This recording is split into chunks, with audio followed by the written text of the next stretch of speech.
No changes to the agenda. And so first, or next on the list would be the annual board planning process. So we continue conversations tonight as we enter into conversations around staffing allocations and some of the work going on with our facility plan. We'll also hear from Cox's Creek Elementary School. This is really a nice opportunity for us to finally get back into schools. And we'll be at Boston in May and visiting our other schools over the course of the rest of this year to really see our students in action, see our teachers and principals where they are most comfortable right here in their buildings. So this is a good kickoff for that tonight. Thank you, Ms. Victory, for hosting us, and let's get it started. So we're really excited to welcome you guys to Cox's Creek Elementary. We've chosen this location because of the student leadership experiences occurring at Cox's Creek. So we've got some students from Cox's Creek that have kind of introduced that leadership elective today. As you walked in, we had a recycling center up in the front. We had some students interviewing and taking pictures as you all walked in, as well as our drama performance, which was the knock-knock joke. Some of you all got it. You got your booklet today. So one thing that we've tried to encourage around student leadership is having more experiences during the school day. And that's something that Cox's Creek has really done a phenomenal job of, thinking about how to expand access and opportunity to student leadership during the day. So Ms. Victory is going to tell you guys a little bit more about that. Hi, my name is Haley Victory. I'm the principal here at Cox's Creek, and I agree with what Mr. Bradley said. It feels nice to welcome people back into our building and to have you all here today for, I believe, what is one of the first board meetings that are hosted at a school setting. So welcome. We're so happy to have you. So to tell you a little bit about our journey with student leadership electives, at Cox's Creek, part of what we believe is we believe that all of our students are leaders. And we wanted to make sure that they had an opportunity for student leadership within the school day. So what we started thinking about in the spring is we started thinking about how can we provide a student leadership opportunity in the school day for all of our students in grades 3, 4, and 5. So this conversation really started with our teachers. I think back to a teacher that we have here who is fluent in American Sign Language. And she told us that during her interview. She told us that that was her gift. And that was a gift that we hadn't gotten to tap into. But through our student leadership electives, we now have a class of students that are learning American Sign Language every day.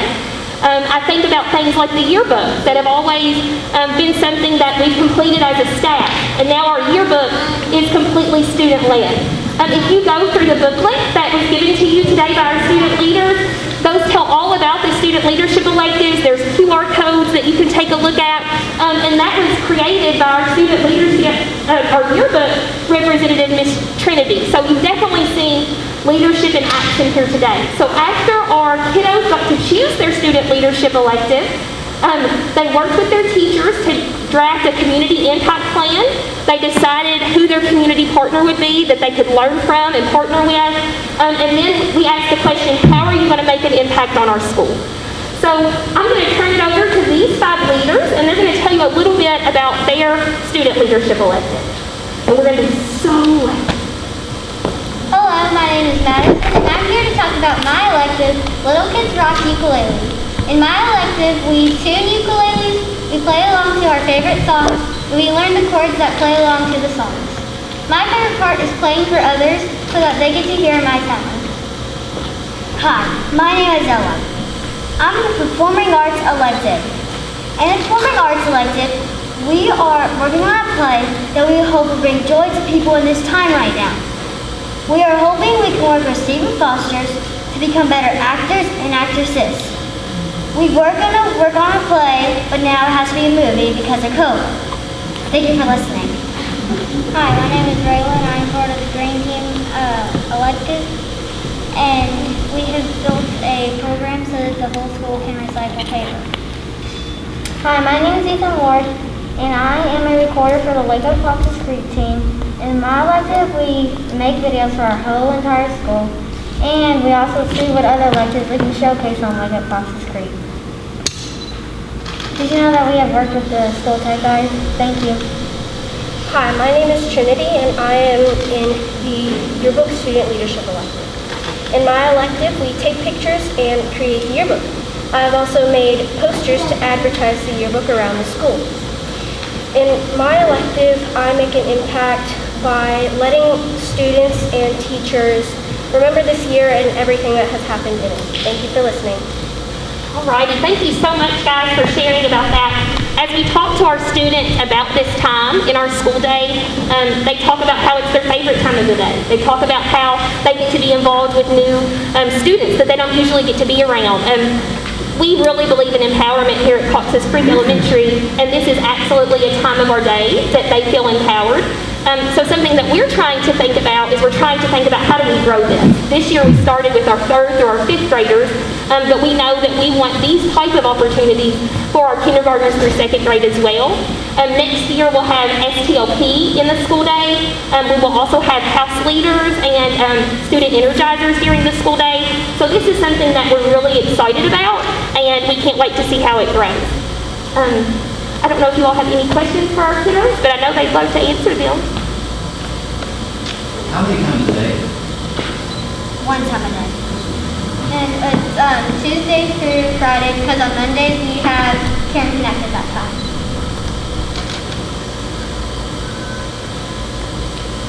So I'm trying to remember, which one is Ella? So you're the jokester, right? Yes. So I have to admit, I'm extremely disappointed because I didn't get a knock-knock joke.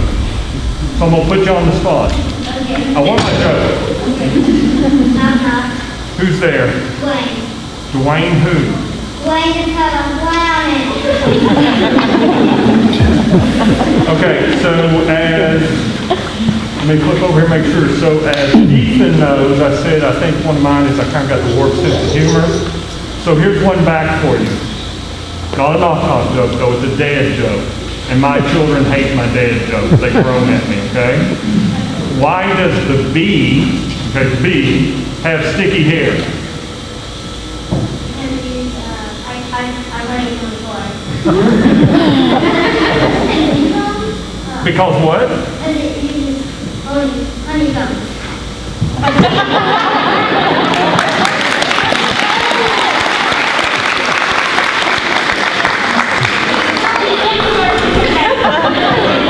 Okay, so I just need to give a 5-minute and just stick with today's y'all. Thank you, I appreciate it, y'all. Obviously, you need to have a little bit of a sense of humor to help you get through life, and that's going to help you go far. So those booklets that you all have before you all today, they also have QR codes on every page, so the students have creative videos and presentations. You can use your phone, scan the QR code, and it'll take you to more information about the work that they've done. We're so proud of the work that these students have put forth tonight. They're really excited to share their gifts with you all, and I think that's one of the most important things about student leadership is the ability to share gifts, to grow those gifts, and energize our community. So thank you guys so much.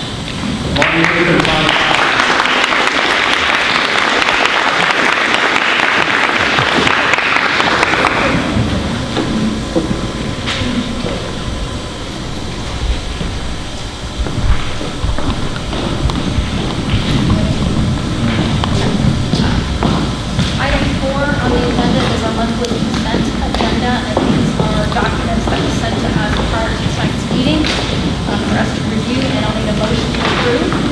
Motion. Ms. Berry made a motion. I'll second. Ms. Bowman second. All in favor? Aye. Any opposed? Motion carries. Item 5 is our annual state and federal compliance, and for such as personal notifications, there is no action required. It's just for informational purposes. Item D is the staffing allocations. Ms. Owens.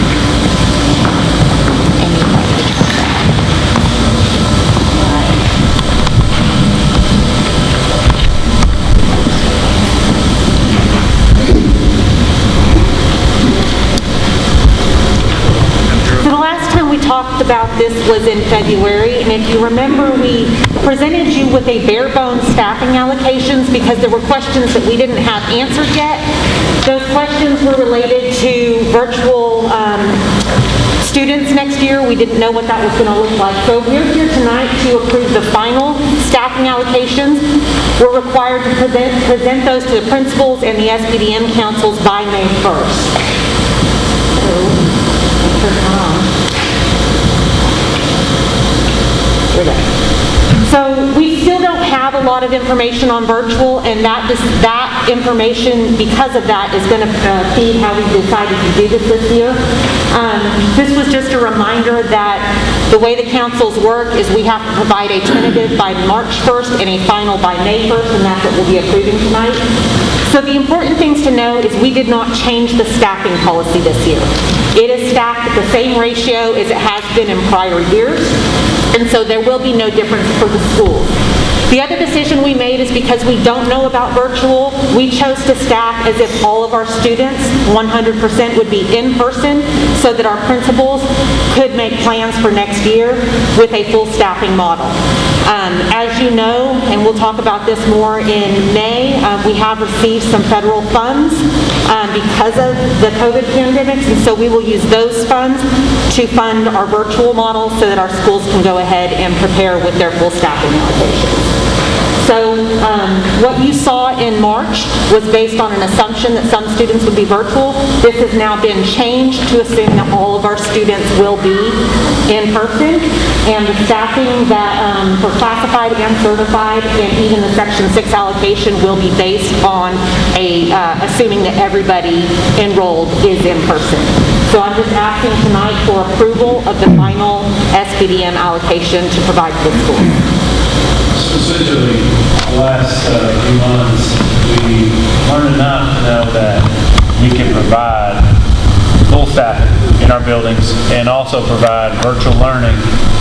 And we feel like this model allows us to continue to sustain programs throughout our schools that are currently in place, as well as sustain an introduction to virtual learning that we can't fully predict and really won't know the full implementation of families and numbers probably until late May to early June, just based on how the process plays out. So you'll hear more about the virtual learning conversation here in the next 30 minutes, and Amy's just really bringing us back to center to where we were before the pandemic. So Jim Bradley, your comment about not fully knowing any sort of virtual approach that may be taken, that's based upon possibly families who decide, for whatever reason, it could be medical reason or other concerns, or it could be that student or child just has really flourished in a virtual learning environment that we don't really know yet which parents will take that route. Is that what I'm hearing? Yeah, Ms. Berryman and Ms. Newton will be talking a little bit about the virtual model and some of the requirements that we're proposing to enter into that. Obviously, the restrictions on entering into that program will look different than they were this year, based on our learning from this year and based on our collaboration with other districts across the state. So, this model, I think importantly, just brings us back to center to where we were pre-pandemic, knowing that there will be a few things we learn over the next year, but we feel that we have, through the federal funding, enough to support both models in the coming year. So whenever we first started I'll call it the draft of the staffing allocations, at that time, we weren't aware of other funding streams that were going to be coming down the road. We don't have all the numbers at that time. Okay. We have the numbers we'll talk more during our budget conversation next month. But for staffing, it's all ratio based. It's based on the total number of students enrolled divided by a set number, and that's how many teachers the school gets. And at that time, we just weren't sure what that was going to look like because of virtual, but we've taken it as an approach that is a completely separate conversation, and we'll find virtual differently so that our schools can make plans based on a full staffing model. Okay, and I think that's also a good point for us to make here, because often I believe it's assumed that a school board or Ms. Owens or Superintendent Bradley make a decision of what teachers will be at each school, what classes will be offered, but what this is doing, this is us saying, based upon funding stream, based upon the ratios that you referred to, that we're then approving each school for the amount of staff they have within the site-based decision-making council to decide where those staff get placed and which classes and courses are offered. It's entirely based on enrollment. Okay.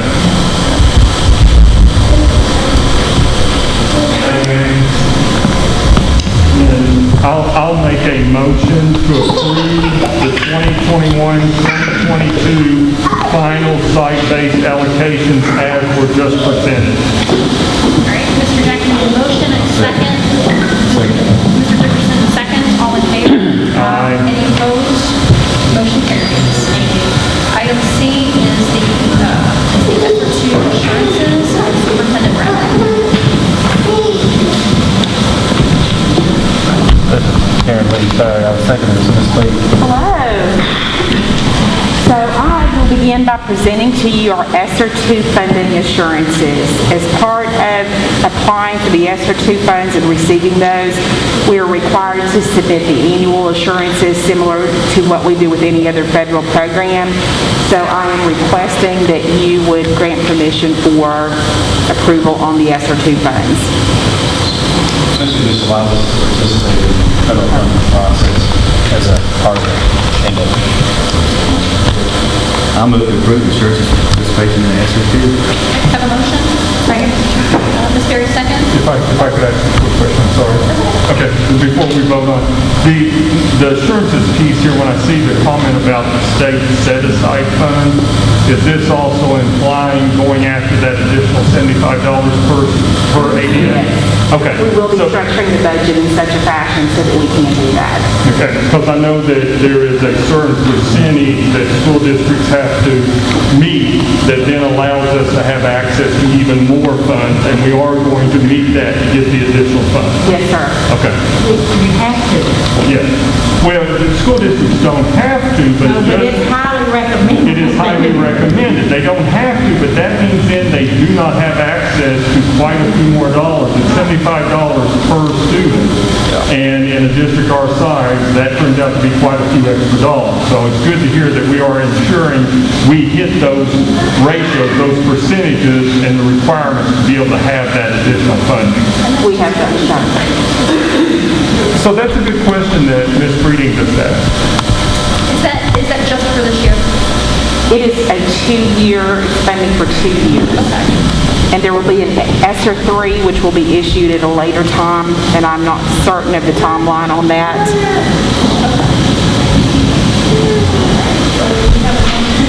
And we have a second. Very second. Okay, all in favor? Aye. Any opposed? Motion carries. Item D is the PE grant application. Kentucky Department of Education has issued what is known as a Grow Your Own grant, which aligns to our teaching and learning pathway for secondary students.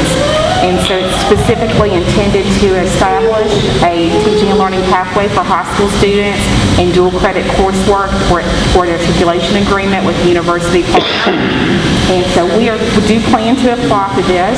It is a $50,000 grant over the course of 12 months. There is no matching requirement with it, and it would be used to expand and enhance our program to add additional students and also to provide opportunities for additional coursework.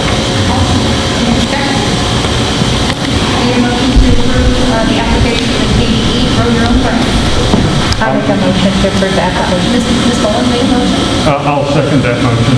Mr. Jackson seconded it. All in favor? Aye. Any opposed? Motion carries. Item E is granting consent. I had come to you last fall to seek permission to apply for a 21st Century Community Learning Center grant at New Haven, and that was awarded to our district.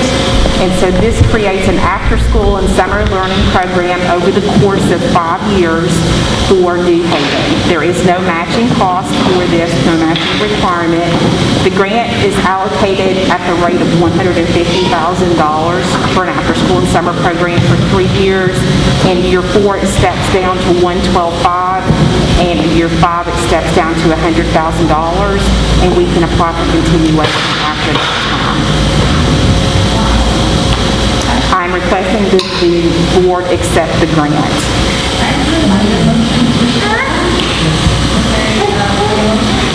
Second. Any opposed? Motion carries.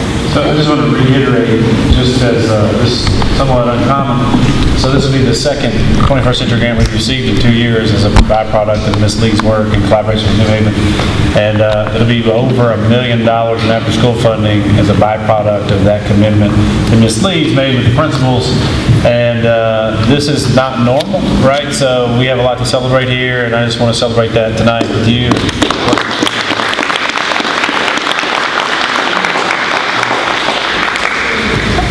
Awesome, thank you so much. Item F is the Senate Bill 128 law regarding the supplemental school year with Mr. Dodd.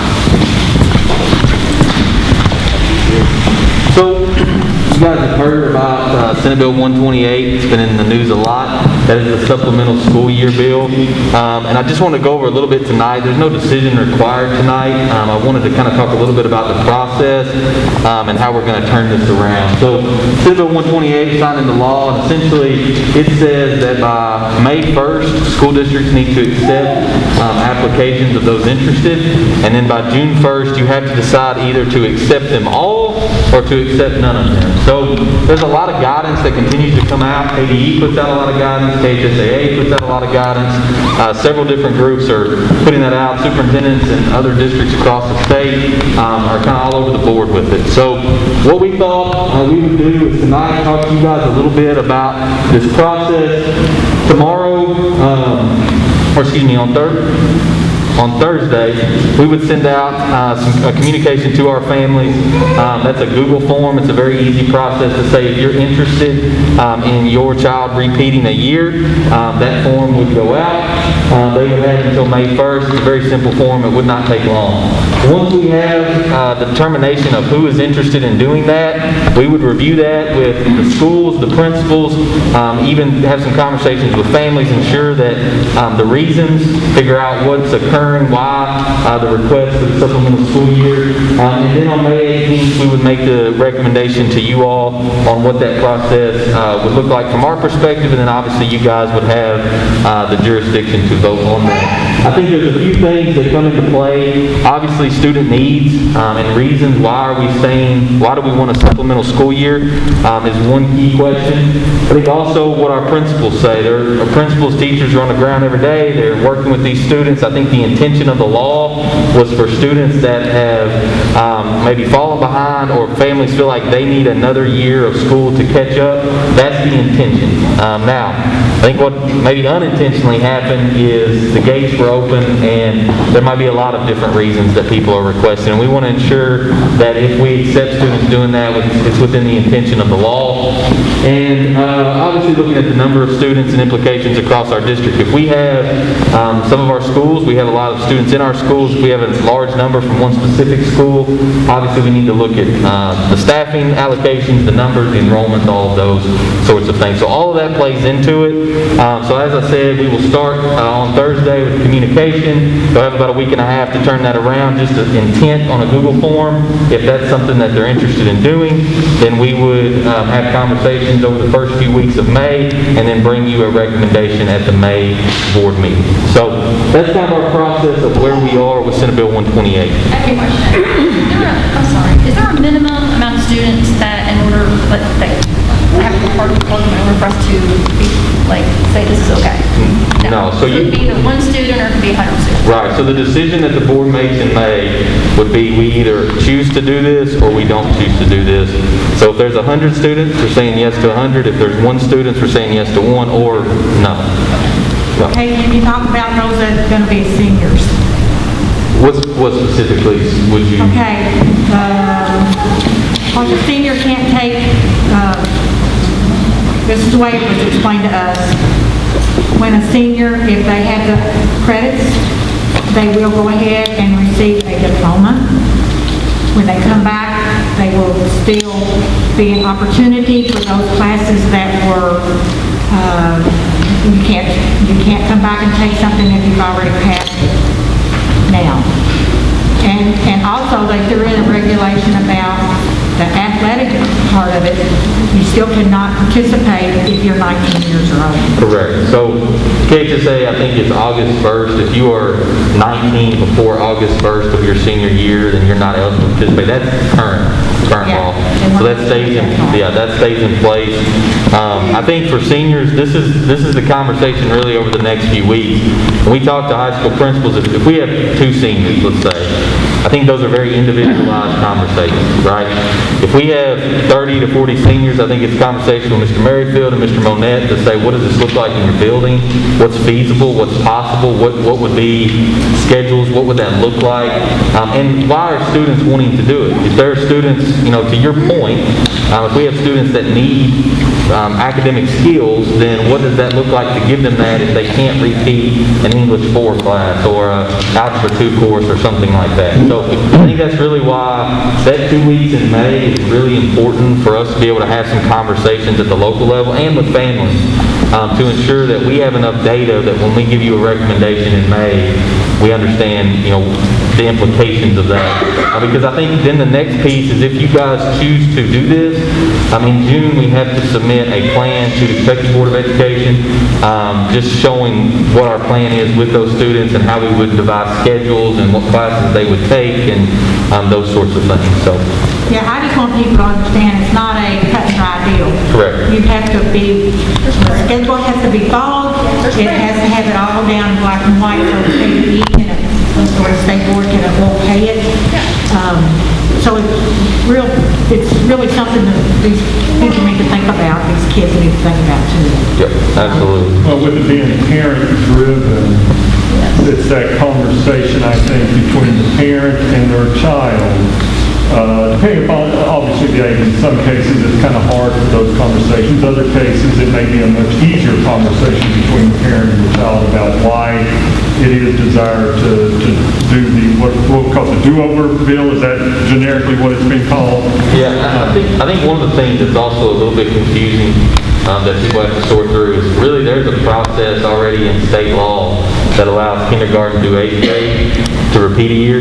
And then high school was really based on credits for a large number of years. You advance to be a sophomore when you achieve a certain number of credits, so on and so forth. So I think part of the thing that KDE continues to give guidance on, KHSAA is giving guidance on, is the implications of high school. And because we have credits that are attached to KEYS money and attached to dual credit and attached to funding and attached to all of these things, how does that sort itself out? I think they're still trying to figure a lot of that out, which is why we're obviously not rushing this decision or this process this month. So if a parent had a kindergartner or first grader and were allowed to do that already, would they have to go through this process?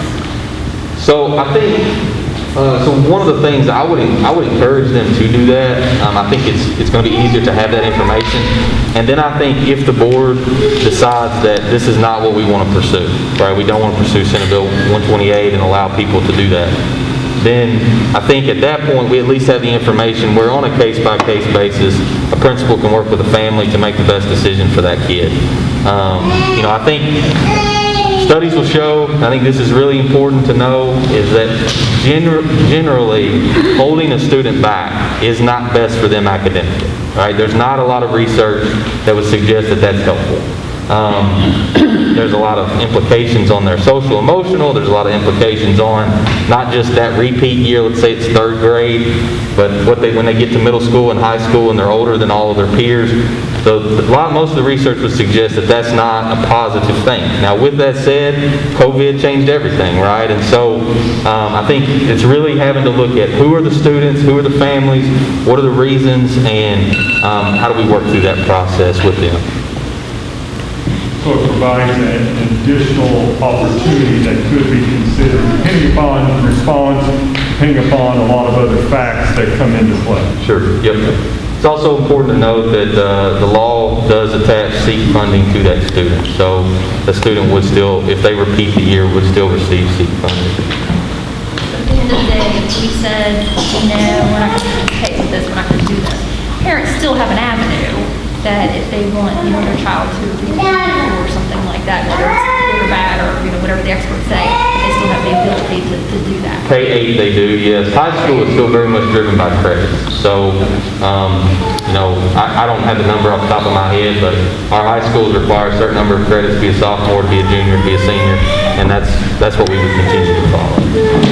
And that's a good point. I think one of the interesting conversations I've heard several times has been, would this be reverting back to the old days of gray shirting in athletics, an opportunity for at that high school level, someone to say, well, let's hold you back for another year to get you another year experience of athletics, yeah.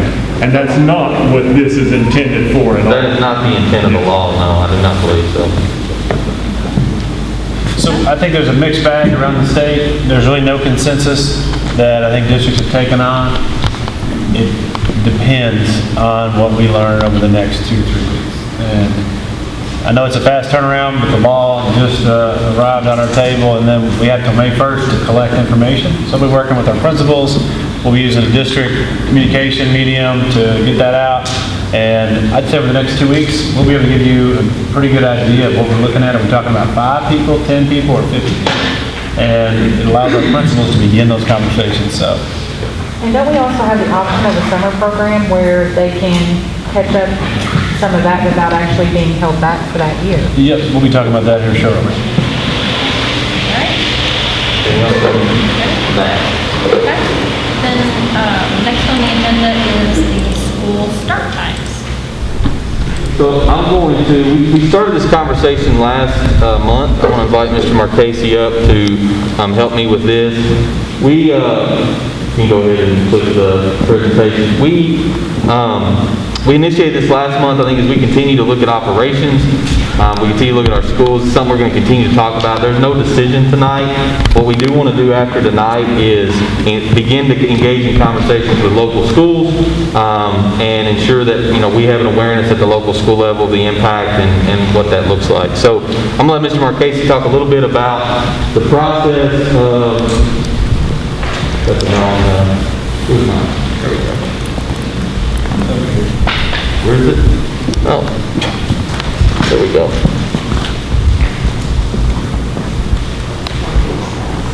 Okay, keep going. Keep going. Keep going. Keep going. These are some previous slides you guys have seen. Back one, right there.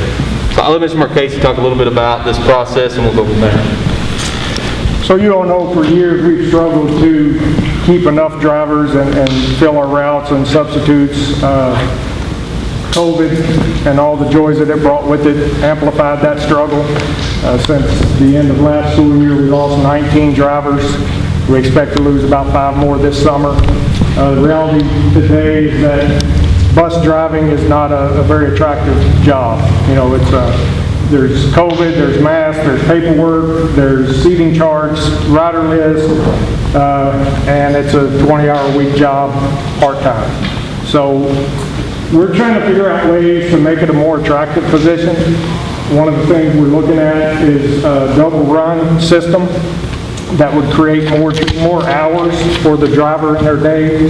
Currently they work a 4-hour day. This would make a 6-hour day.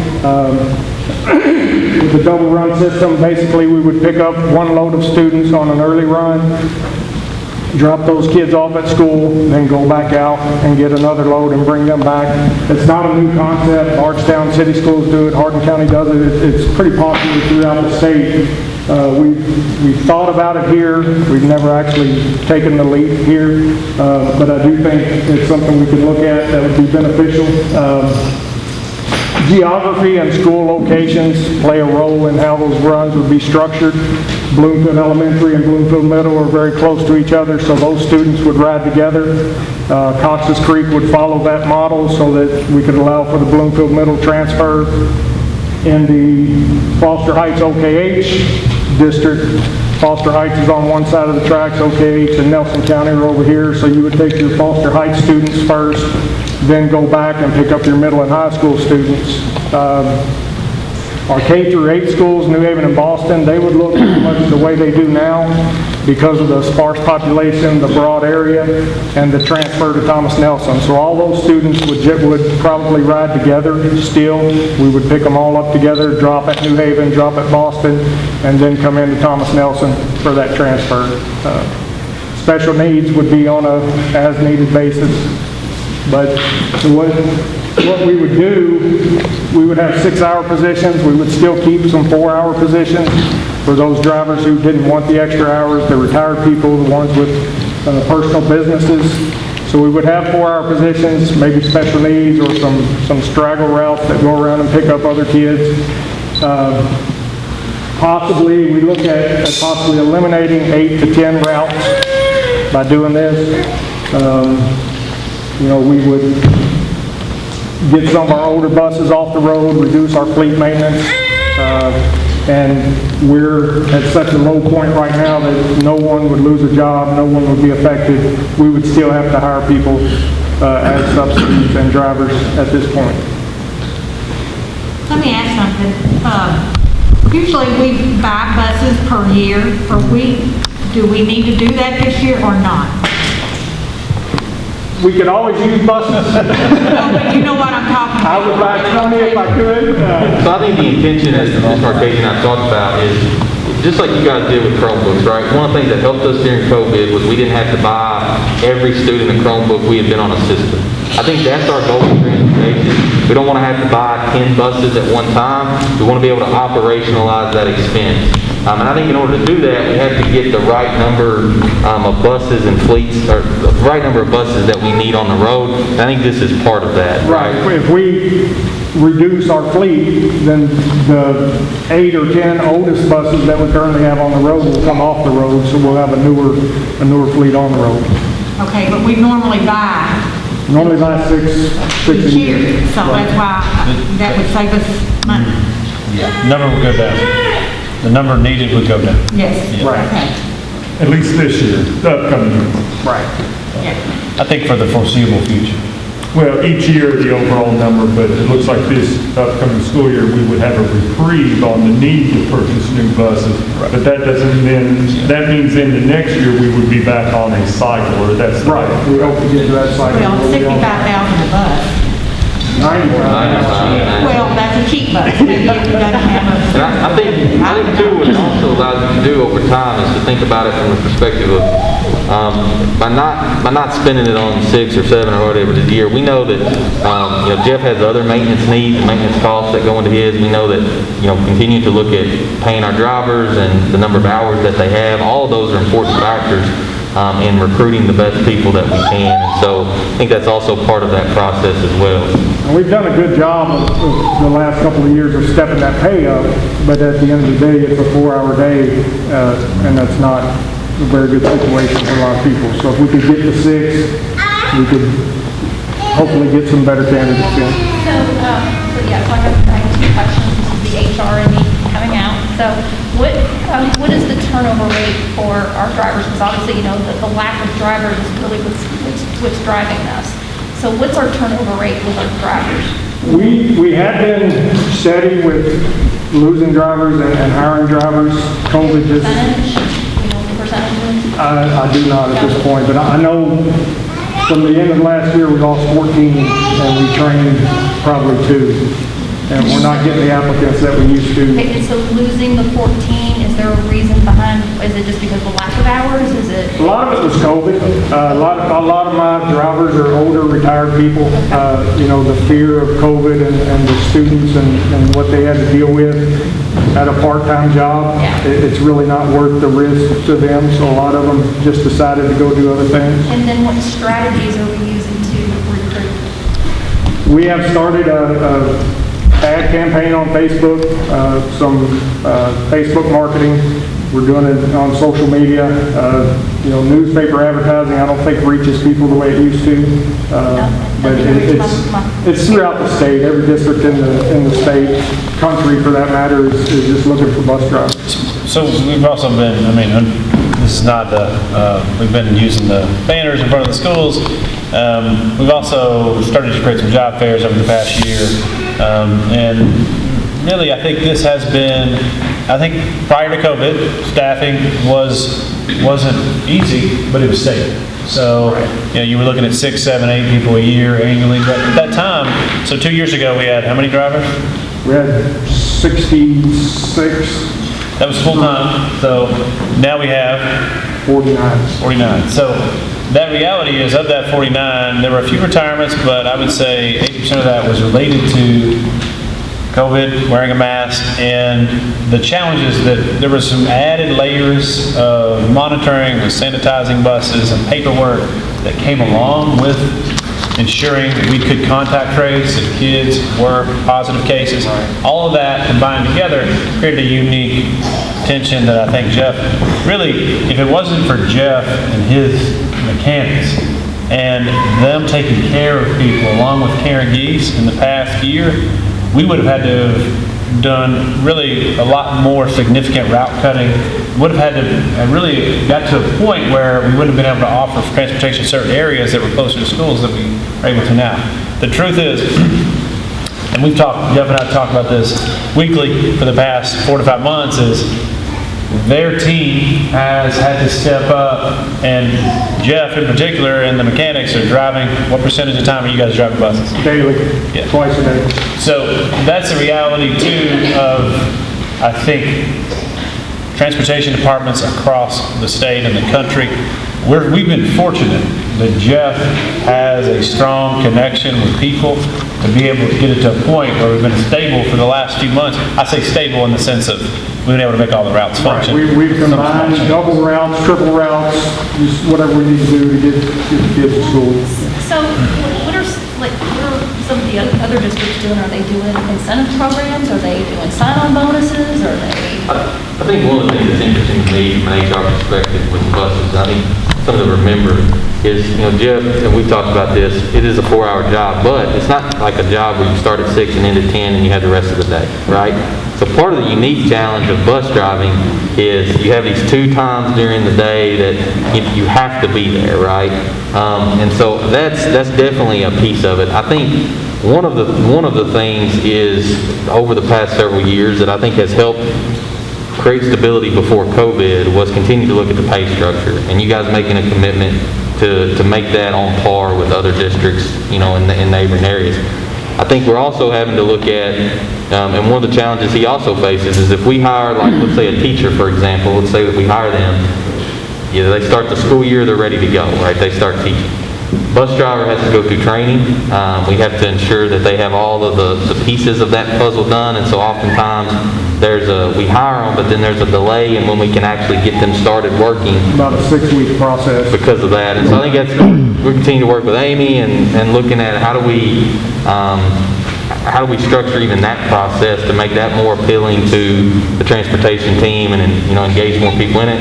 And I think, the ad campaign, we just kind of started with that to see what would happen. I think there's been a couple applications that have come in since that, in that process. And really that was, Joel Brock is one of our best bus drivers, and his face was on there and people shared it and liked it, and that was, I think, helpful to that process as well.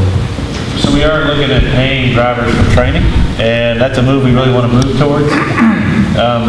Was there ever a time before I was here where we paid drivers for training, or is it we've never paid drivers for training? We have not. So beginning in May, really in our conversations with salary, we want to move towards that. So part of the training process will cost us approximately $1,200 to $1,500 per driver to pay for training. We know that's something that is going to need to happen. That's a minimum entry point. And so I think the reason that traditionally it didn't happen was because you're paying someone, you're basically paying someone to get a CDL.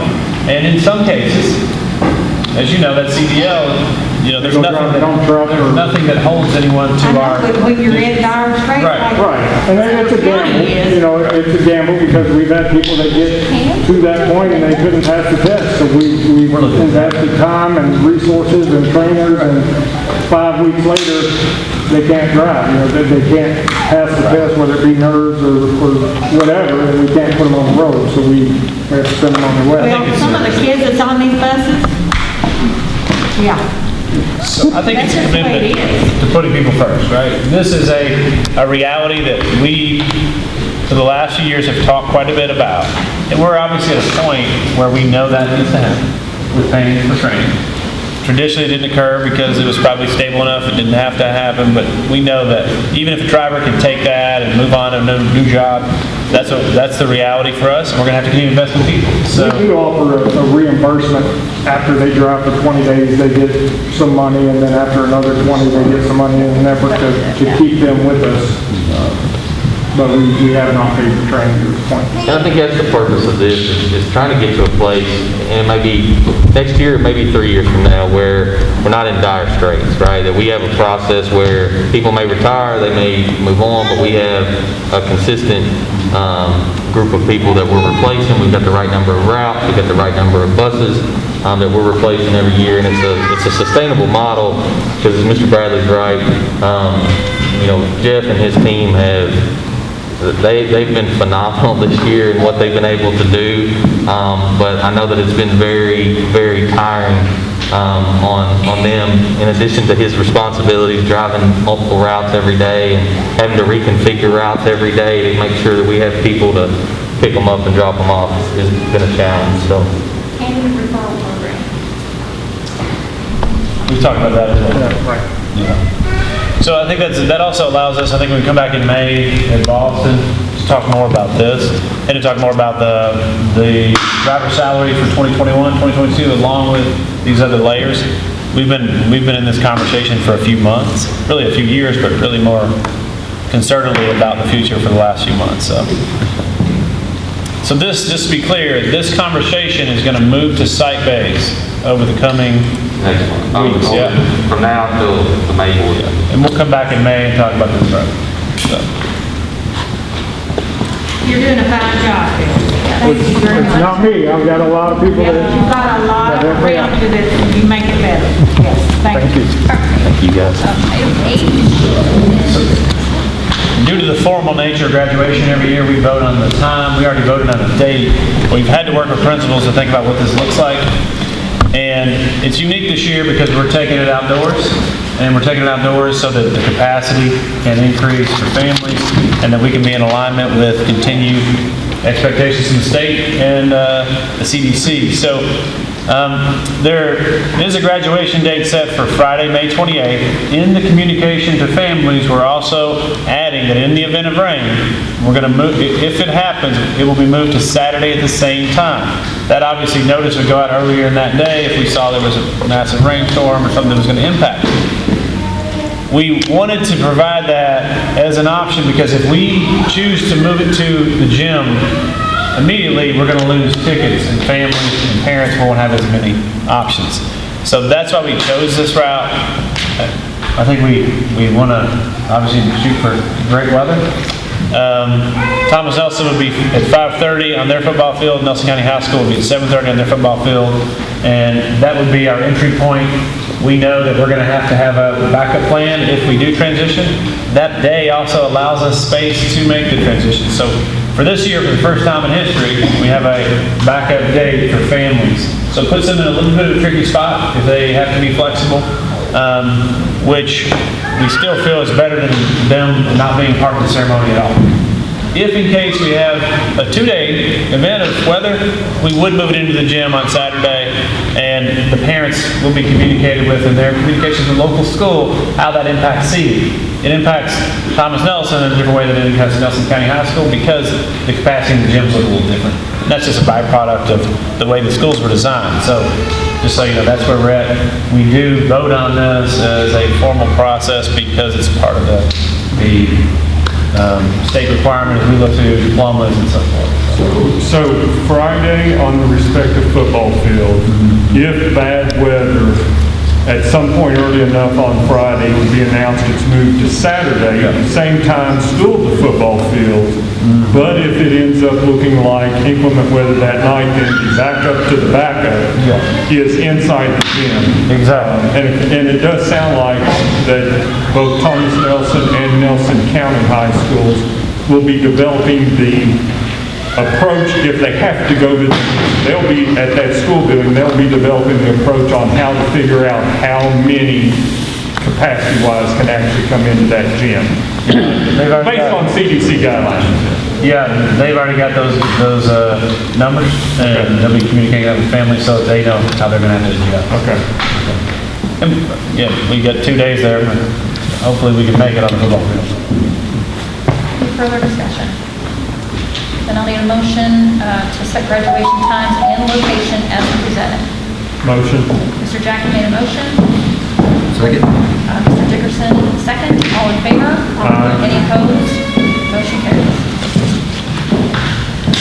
Next up, under our quarterly strategic decision-making, and this is the Arts Lab Memorandum of Agreement.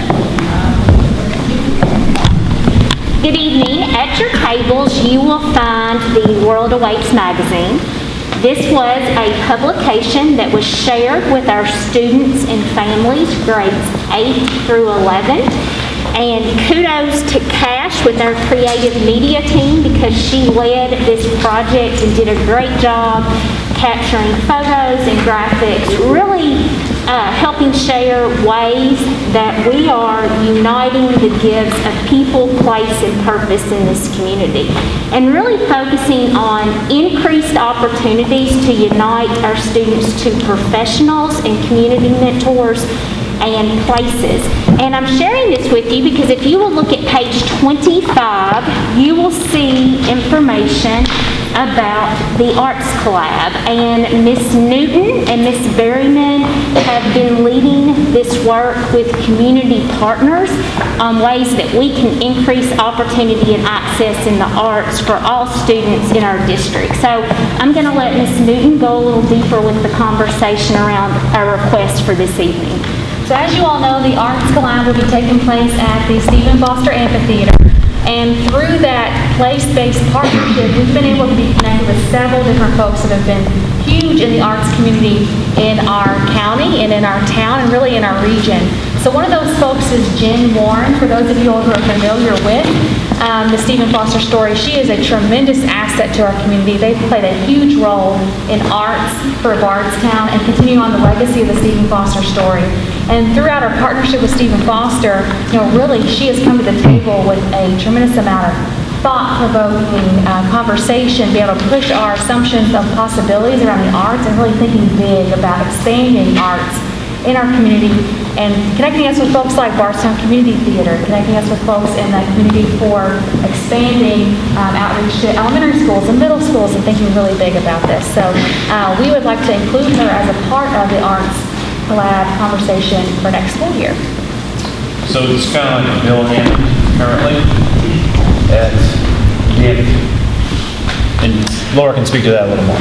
Yes, so as we try to expand community collabs across the district, we know that those professionals are critical in helping us think about what opportunities are current and what needs to happen. So I think a great example of that is at the airport. Our kids would not be building an airplane, nor would our students be flying if we weren't connected to professionals with those skill sets to provide those opportunities. And that's where we think Jen is a great example of a professional who can keep us up to date on current things within arts and communication and really help us reimagine, along with our staff, opportunities for students. So our purpose for being here tonight is to ask for a motion to create an MOA with Jen to provide leadership and support with our Arts Collab. Can you tell me what grades this involves? So the current Arts Collab is grades 6 through 12, but we see this as a foundation to encourage more opportunities in the arts. So it's one of those things that we will have 30 students involved in the Arts Collab next year, okay, as a pilot to think about how we can increase opportunity and access. So, I would use work-based learning as an example of that, where our first year we had 50% of our kids in work-based learning. As more partners came to the table, this year we had 88% of our kids. So I think we see this as an example, as a way to connect with community, to talk about let's create a great experience And then, how can we continue to expand this opportunity to more students? Okay, another question.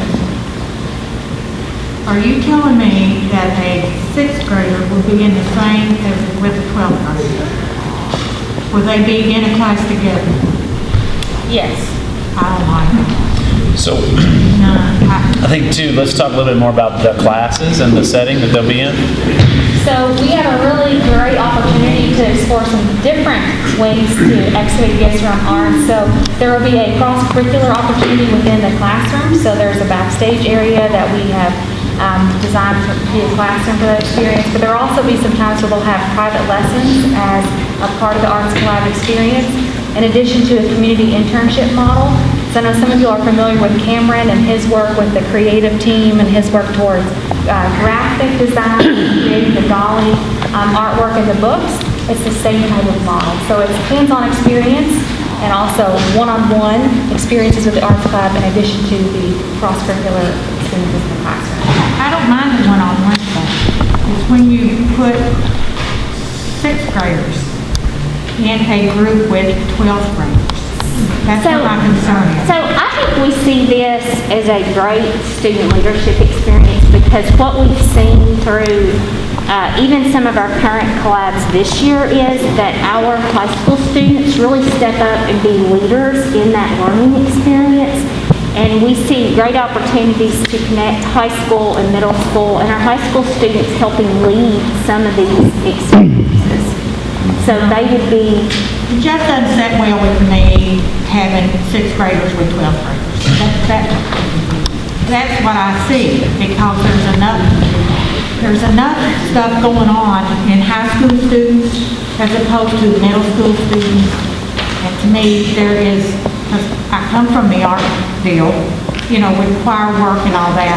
I don't have a problem with some of it, but I have it with, let's say, a choir, a band. But there's a big difference between a sixth grader and a 12th grader. That's all I'm saying. You know.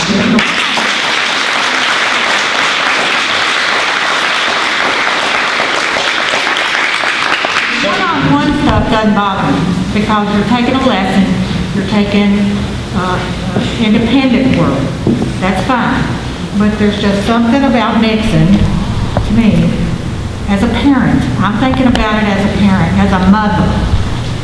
Sixth grade and a 12th grader, because these kids learn enough in middle school, much less adding them to high school.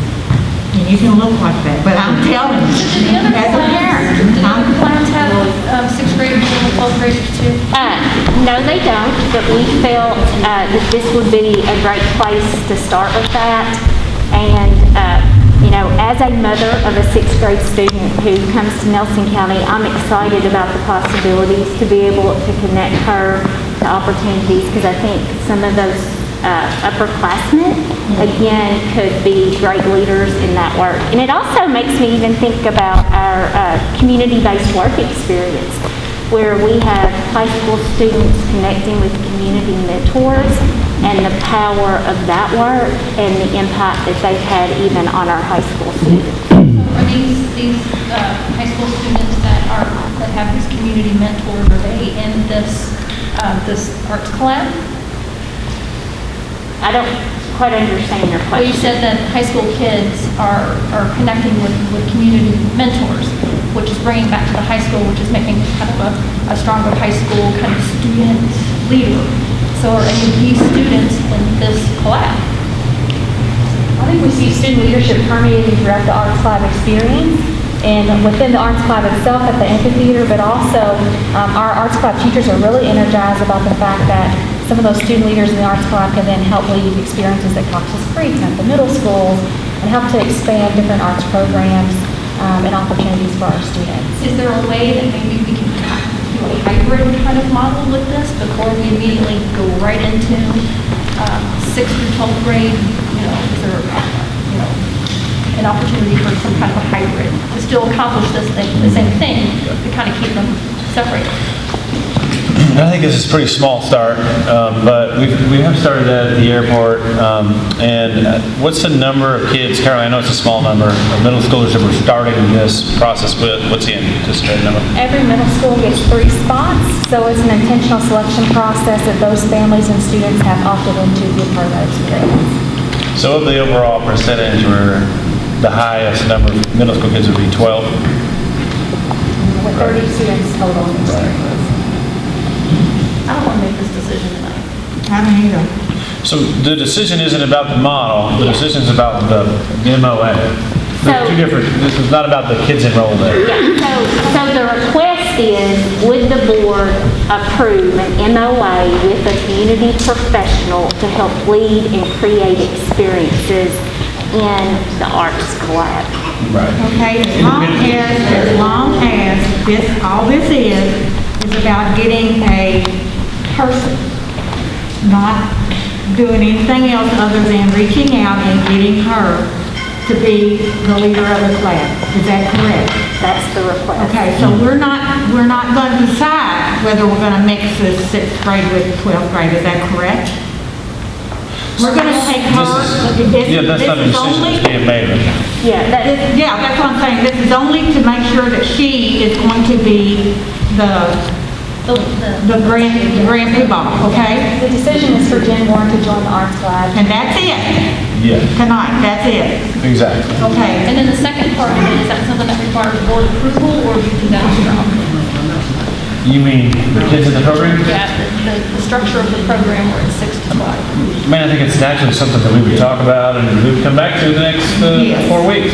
Because we're not going to make a decision about putting kids in a program that you guys don't support. Naturally. All right, then, in that case, then, I need a motion to approve the memorandum of understanding between Nelson County Schools and Jennifer Warren to serve as consultant for the Arts Collab June 30th, 2021. Motion. Mr. Gibson made a motion. I'll second. Ms. Mullins. I apologize. I know you're giving us one more, so it's just through this June? Okay.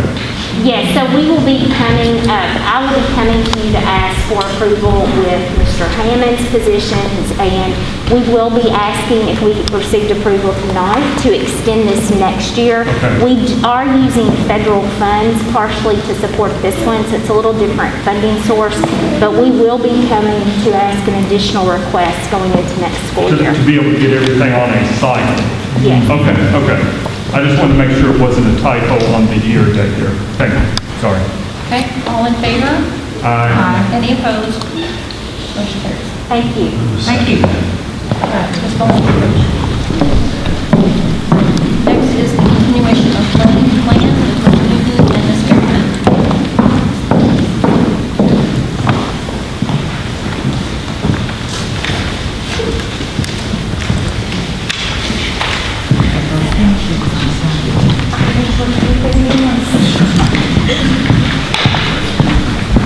So you all will see in the booklet before you that there's several different items that we would like to share with you all. Some exciting work happening in Nelson County Schools around learning and growing, specifically innovating and growing.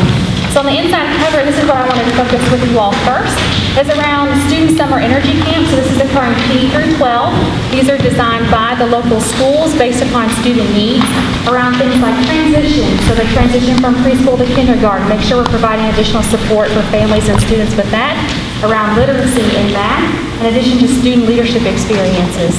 So this is occurring all through the month of June 1st through June 25th, and our schools will be sending out local communication around that. And Kelsey's going to tell you a little bit more about those sessions, what to expect. So we have some really creative people in our schools thinking about how can we best serve our students and our families throughout the summer. In our elementary schools, we have programs around extending literacy experiences, bringing in small groups, building powerful mathematics experiences. We've also talked about passion courses, innovation camps, even thinking about how we structure our introduction to kindergarten coming in, thinking about kindergarten camp and other experiences like that to really get our students excited about this community, excited about learning, and ready for the next school year.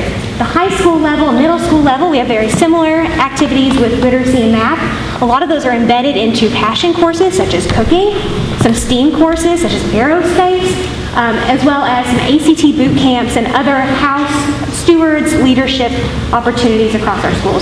So we're really excited for our students to participate in these and engage in some powerful learning experiences throughout the summer. So our schools are really energized to think about creative ways to keep kids connected throughout the summer, because we do know there has been a little bit of back and forth with virtual and person this school year. So we see this summer as a really important time to continue that connection with our students and with our families and our teachers throughout the month of June. Then going below that, you'll see through the month of July and into August, we have Energy Camp for our staff, for our Nelson County community members. So this is focused all around our ecosystem priorities, which you are aware of, with the community classroom, learning design, student leadership, house and care communities, but it's intended to bring people together, to do strategic planning, do some deep work so that we're ready to welcome our students back stronger than ever in August of that school year. So we've got Student Energy Camp happening in June, and then we have Adult Energy Camp happening in July and August. Then over to this side, you'll see that there's more information around the Leadership Institute. So as mentioned earlier, I know that you all have heard about this, but Dr. Karen Lee has been really instrumental in having this application go through the process. We're so excited about offering this opportunity. It's the only one approved in the whole state of Kentucky, so we're really excited to pilot this and think about what it's like to expand the possibility and potential for more of our community members to become teachers. We know that our community is so talented, so many gifts, and we don't welcome those into our community with that.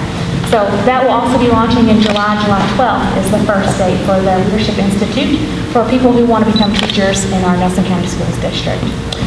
Below that, you'll see some more information around NC Unwrapped. So when we think about teacher leadership, we think about telling our story as a district, telling our local school stories. We have partnered with the creative team to think about how do we share that with the world and share it within our county. So introducing NC Unwrapped. It is a website where you can find podcasts curated by us. You can find videos, photo albums, ways to celebrate what's going on in our schools, as well as resources that connect us to community and podcasts and learning outside of the district. So our tagline for this is connecting gifts, energizing community. That's really our goal for this website, is to connect the gifts of leaders inside and outside Nelson County to energize our community and beyond.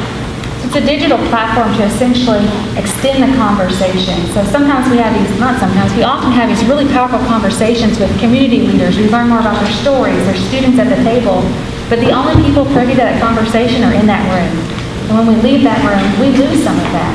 So this is our way of extending that conversation, being transparent around the work that's happening around learning design, and also connecting people with the awesome stuff that's happening in Nelson County schools.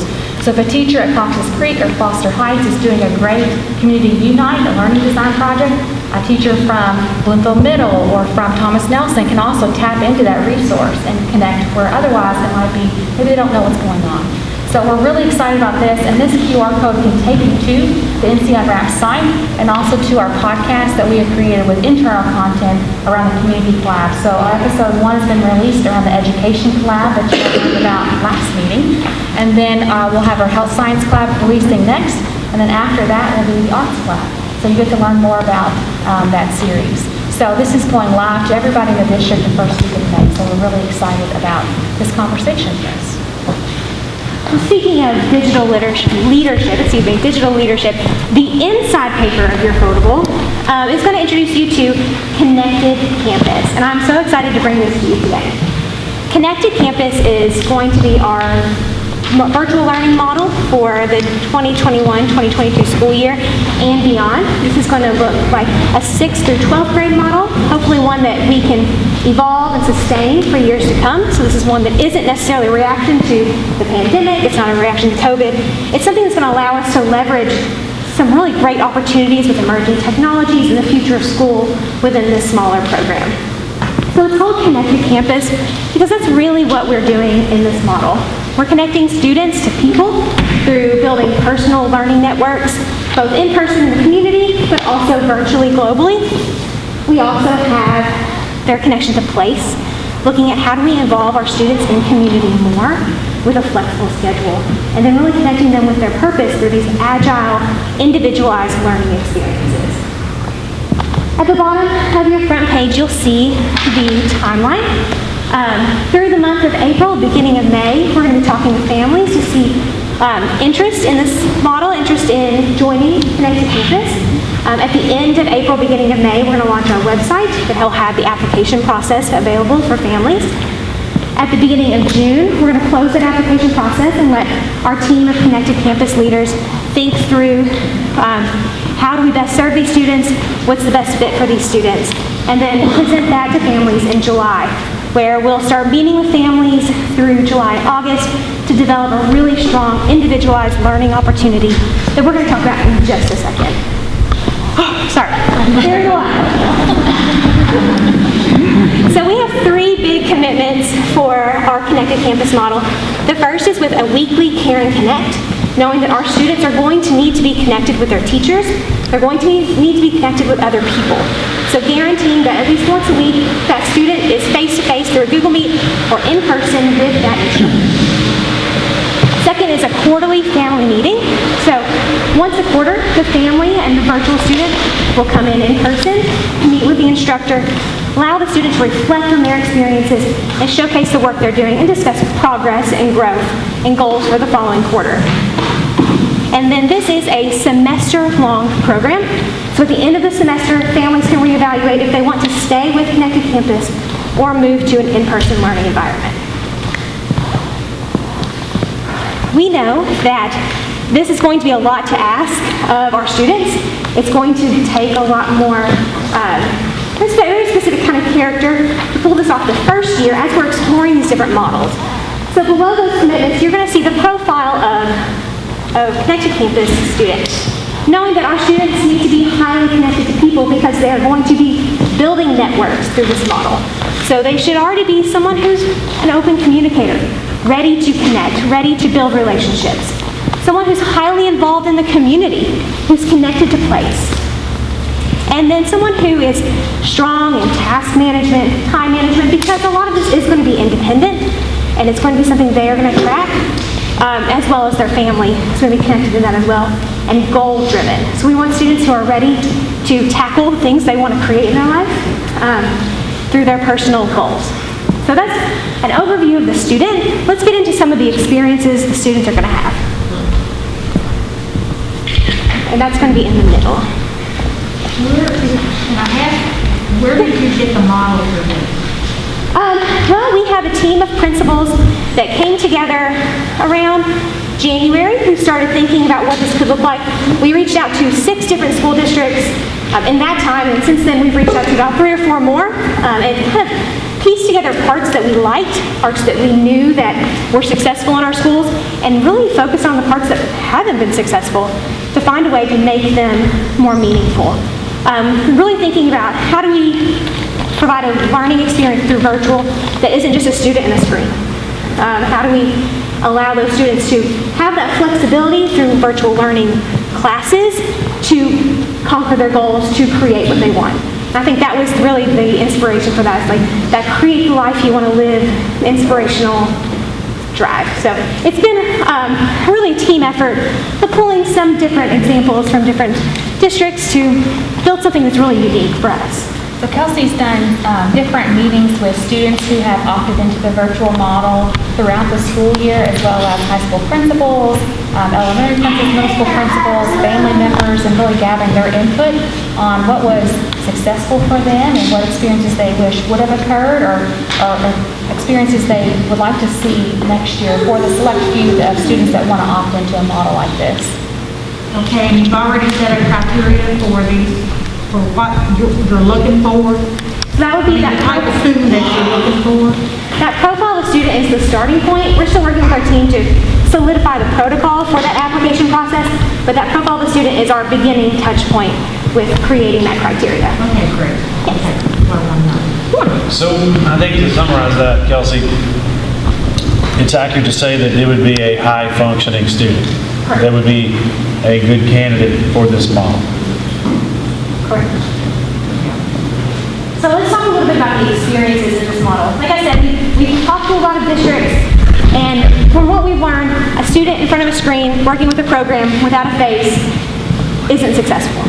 So we wanted to build something that's going to meet the whole student and allow them to really build their future. We have 4 big experiences we're going to center around. The first is my virtual community, thinking about who and how students connect with during the day.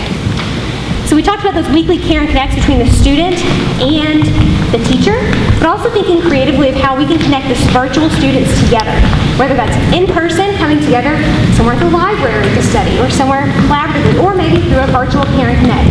But creating space for them to gather, to be collaborative, even in this virtual learning model. And then those quarterly in-person community table ignites provide space for families to come in and be a part of that community as well. So we want this to be a welcoming community, not something that's just through a screen. To the top right, you'll see where it says community classroom. This is thinking about how do we leverage experiences in our community with these students. We know we have some pretty interesting examples of virtual learning students in our district now who've really leveraged this time to create a baking business, to go on Broadway, to teach Korean to the world. It's been a really powerful experience for select students, and we want to encourage that even more. So this model is going to open opportunities for early college and career opportunities or other future-driven opportunities for students. In addition to that, we want to offer community unites for all, starting in 6th grade, which is the beginning of this model. The Community Unite is similar to a gift project that we've done in the past with community partners, where the student tackles a community question alongside a partner to create contribution, change, something meaningful with our community. And a lot of those experiences are probably going to be embedded. If they're creating something like this Korean Instagram that we have from a Thomas Nelson student, how is that embedded into, how's our content embedded into that? How's our academic learning embedded into that? So that it really allows her to apply that knowledge that she's building. Staffing. Staffing model, important to talk about that. So we're looking at a small number of students to begin with, if we can, just because this is new, this is piloting, and so staffing for this would be a small number as well. Knowing that most models that we've spoken to, at most, they've had about 30 students per teacher as a mentor, advisor, and then in this blended learning model, instructions provided through a flipped learning asynchronous model through Google Classroom, which is basically they've either pre-recorded the instruction, they've recorded a leader who's already mastered this, or they've provided resources for learning, and then through those one-on-one touch points, with the student, that's where they help with anything they're struggling with, answer questions, challenge them to think deeper, build in discussions. So the content is provided beforehand, and then the touch point is a space to support, engage, extend that learning. It's a one-on-one deal. Yes. Self-paced. Yes. And that's where that profile of the student becomes so important, especially starting. And then we also want to open up opportunities and be creative with this because we can. Thinking about what does it look like to have learning labs in person and virtual for students as well. So the staffing would be playing into that as well. And then, the final piece is this global network. So making sure that students are connecting and sharing things they're creating, looking for things to create beyond just their own house, their own screen, and thinking about how do I showcase what I'm doing to the world, and how can I learn from others to do that. We haven't really explored the best platform for that. We're starting with Google Sites through the Digital Gift Showcase, but thinking about how can we safely engage students in a model that can allow them to connect and learn more globally as opposed to just through our one connected campus. I think we see some, let's use the term micro schools that will emerge on the internet over the coming years. And let's use as an example of that as we think about, there could be a school that really isn't meant to be a full-time school for a kid, but is targeting, let's say, for Jim's sake, journalism. It's a journalism school of New York, and they're an online school that allows the kid to be a part of that 2 hours a day. That's a global online network, right? That's something that the future of schooling is going to allow more and more, because micro schools in different places are going to become a real reality because of the internet. And because the pandemic has accelerated that, we really see leveraging global online micro school communities. Sometimes those will cost money for the family, sometimes they will be free. And there may come time where we as a district even look at some of those opportunities because there's things where there's people, let's say, around the country that are doing this in a group of 20 that a kid wants to be involved in, that we'd work with their family if they wanted to join that micro school concept. And so what I'm hearing there is this is something that we've also discovered out of the pandemic, or maybe it's accelerated the discovery of it, because, and I think all of us would agree, this time last year, as every school, not just here, not just in Kentucky, but everywhere, was scrambling to figure out what to do, that, and I don't like to use this term necessarily anymore, NTI, non-traditional instruction day, I mean, that is what we had. But we learned from it, we grew over the summer, we did some implementation of changes in the fall, and we're still continuing to grow from that. And while I'm always cautious using this phrase during a pandemic, this has been an incubator for how we change the way students can learn. Absolutely, absolutely. And we're hoping that this model continues that momentum. We'd love to see this bring about some emerging technologies, emerging trends in the future of education, to start playing with those, seeing how we can best support students achieve their goals, and thinking about even how do we personalize learning more and how do we specialize learning more that students can achieve what they want, even if it's not necessarily a course that we offer or an instructor that we have in our building. They can still tackle those goals that they're wanting to meet. Leadership Institute. So can I see the program outline? Is it written? Absolutely, yes. I mean, and it's that's been approved for internal and external. Yes, it's been approved by UPSB, the Professional Standards Board. We do have that documentation that we can share with you, as well as information on our RequiredNC site that you can get to as well. Yeah, I'd like to see more. Yeah, I'd like to see more. We can share that with you for sure. Thank you. So I think you also want to talk about the attendance. So this is, Connected Campus is ideally a 6th through 12th grade model. But we know that specific families are going to have medical reasons, medical requests that may pop up. And we want to make sure we can support families if that need arises in kindergarten through 5th grade. Although we know that virtual learning isn't the best way to help those students, we want to be able to if the need allows. So tonight we're going to ask you, part of this decision paper is the waiver to agree to an attendance-based model for kindergarten through 5th grade through virtual learning, because the way 6th through 12th grade works is it's a performance-based model, so based on how the student performs in the course as opposed to the time they're sitting in the chair during the day. That doesn't exist for elementary. So we have to get a special waiver for elementary to participate in virtual.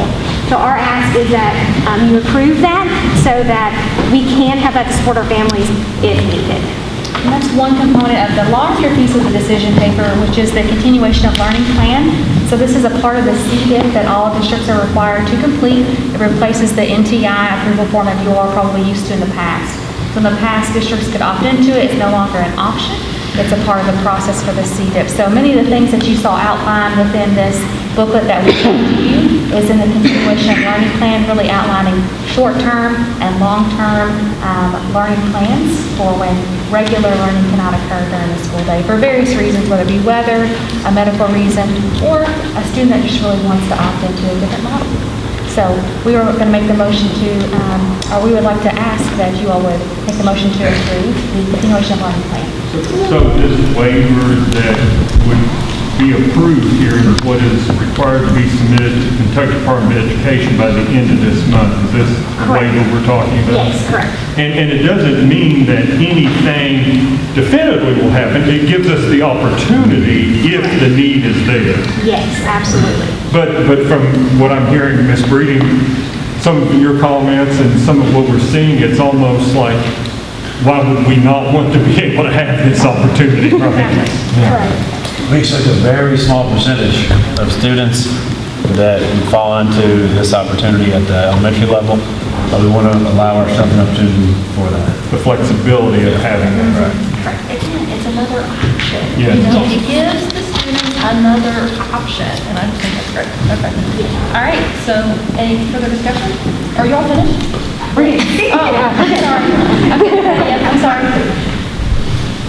We're good, we're good. Oh, you're good. Yeah, Okay. we're good. All right, then, any further discussion with us? No? All right, then I need a motion to approve the continuation of learning plan for 2021-2022 and the Kentucky Administrative Regulation Waiver for pupil attendance. Motion. Ms. Berry made the motion. Second. Mr. Jackie, second. All in favor? Aye. Any opposed? Motion carries. And I've just got one quick, so when's episode 2 of the podcast dropping? Next week. Next week. Is it roughly every 2 weeks? Every 2 weeks, there will be internally created podcasts all around the learning design process that our community collabs are going through. So you'll see Uniting Around the Community Table, lots of community partners there, and then experience for the fall. I'm just curious, I listened to the first one that you all had with the Crocus Academy, I guess she was the owner.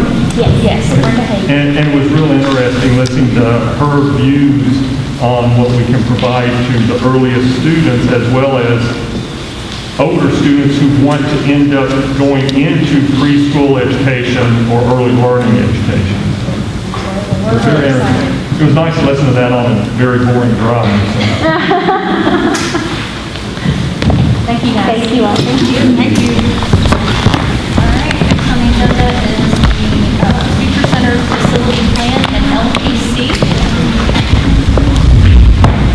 So there's a good number of people here tonight to hear about our vision for community campus and the local planning committee process.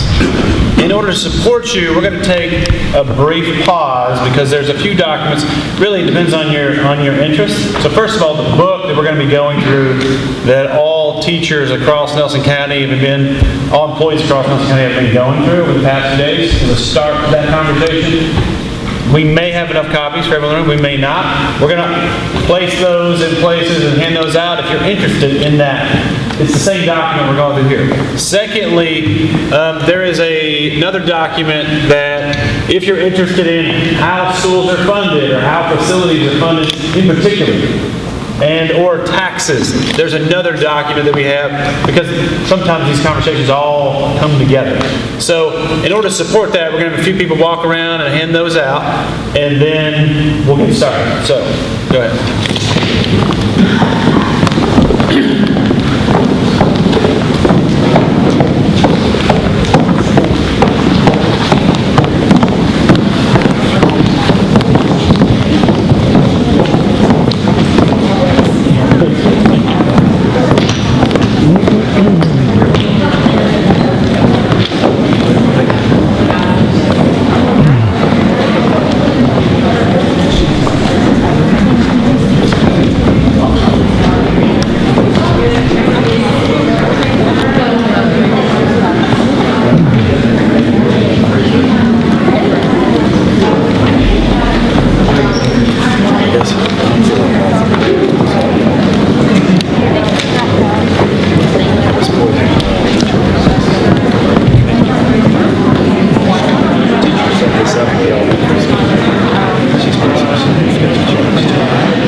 Just so you know, that's usually how it works.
But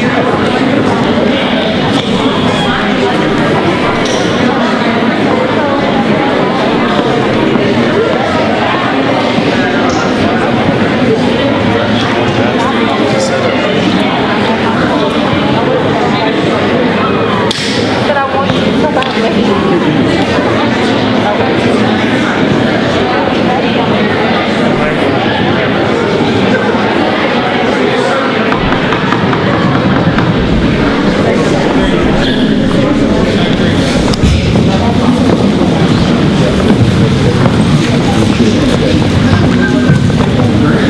So thank you guys for being here tonight. Thank you to the team that's continued to be in the conversation tonight with the board. Lots of things going on across Nelson County schools as we really emerge out of what we hope to be this pandemic in the next few months and continue into the 2021-2022 school year. So this Future Center Facility Plan booklet is really a conversation starter. I think it's important that when we enter into these conversations that we have a strong start and an understanding of where we feel like is going to be important. And I think for so long as we think about the nature of facility planning, we're often looking at the next 5 to 10 years. And I think that as we look at the last 5 to 10 years, we've learned a lot about education.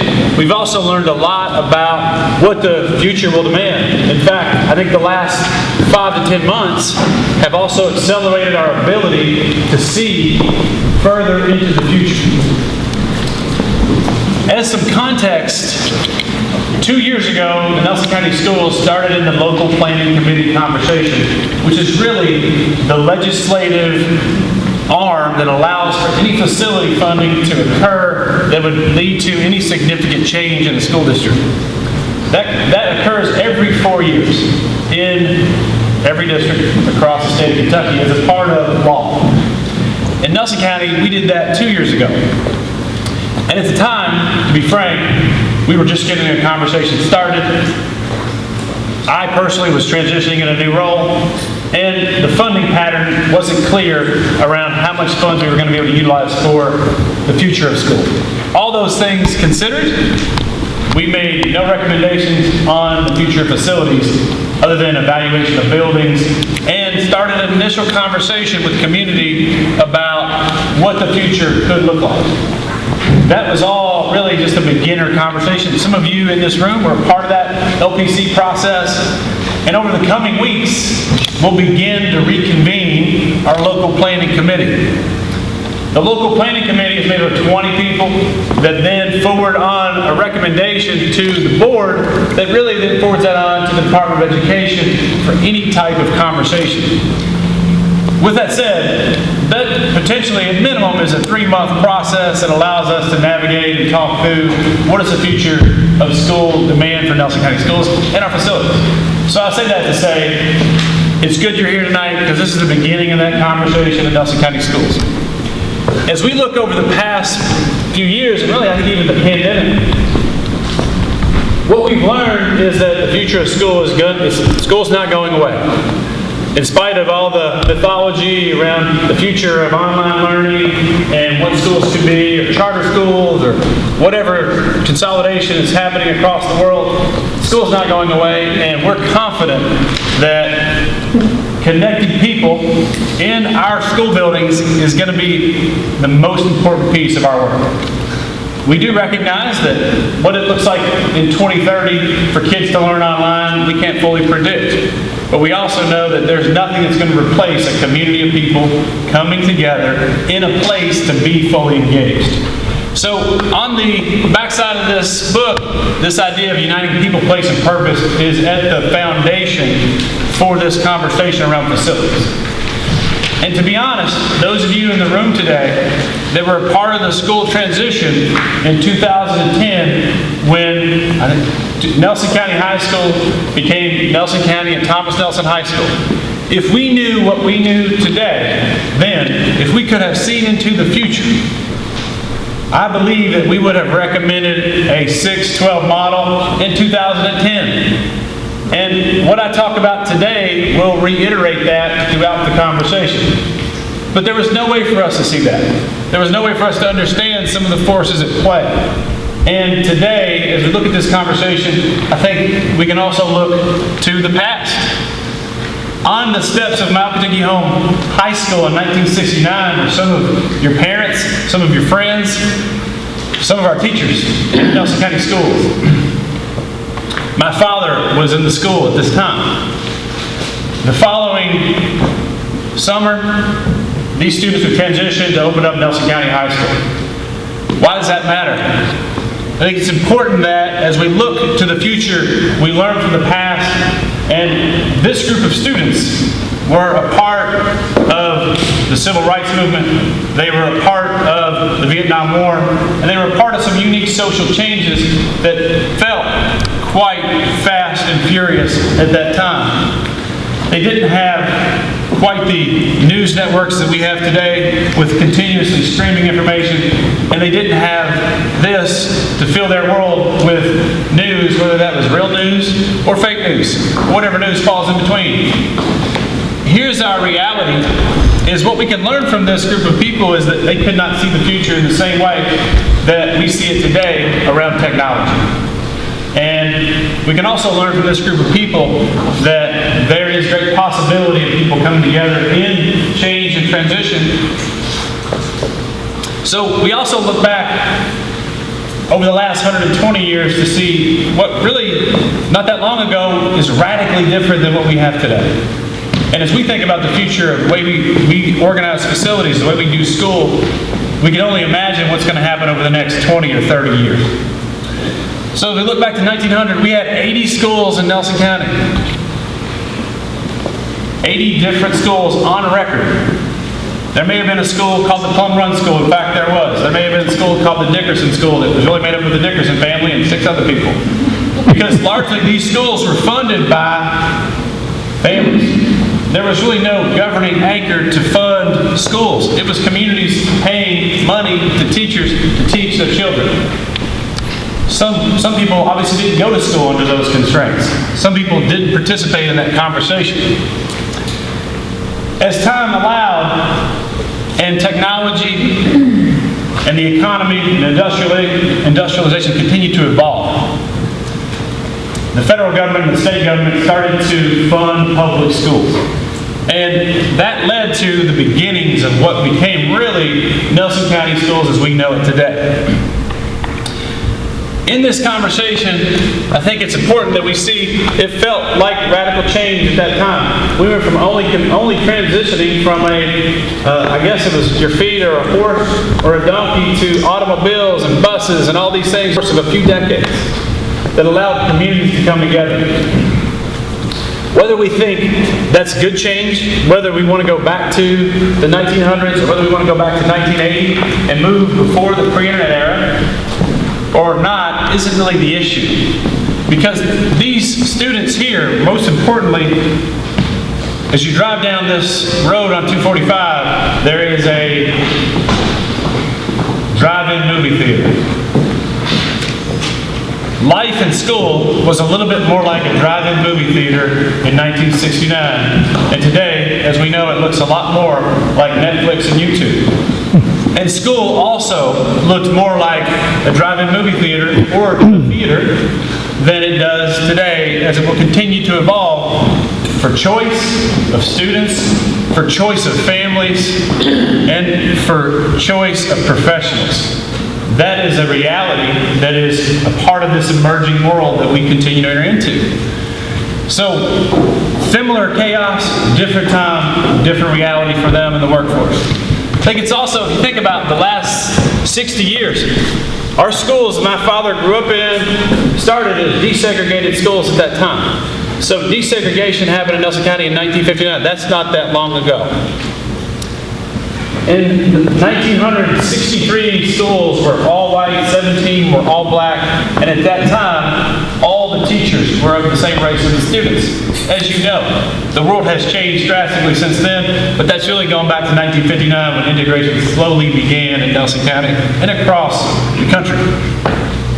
The last 60 years really make up in Nelson County where we are today.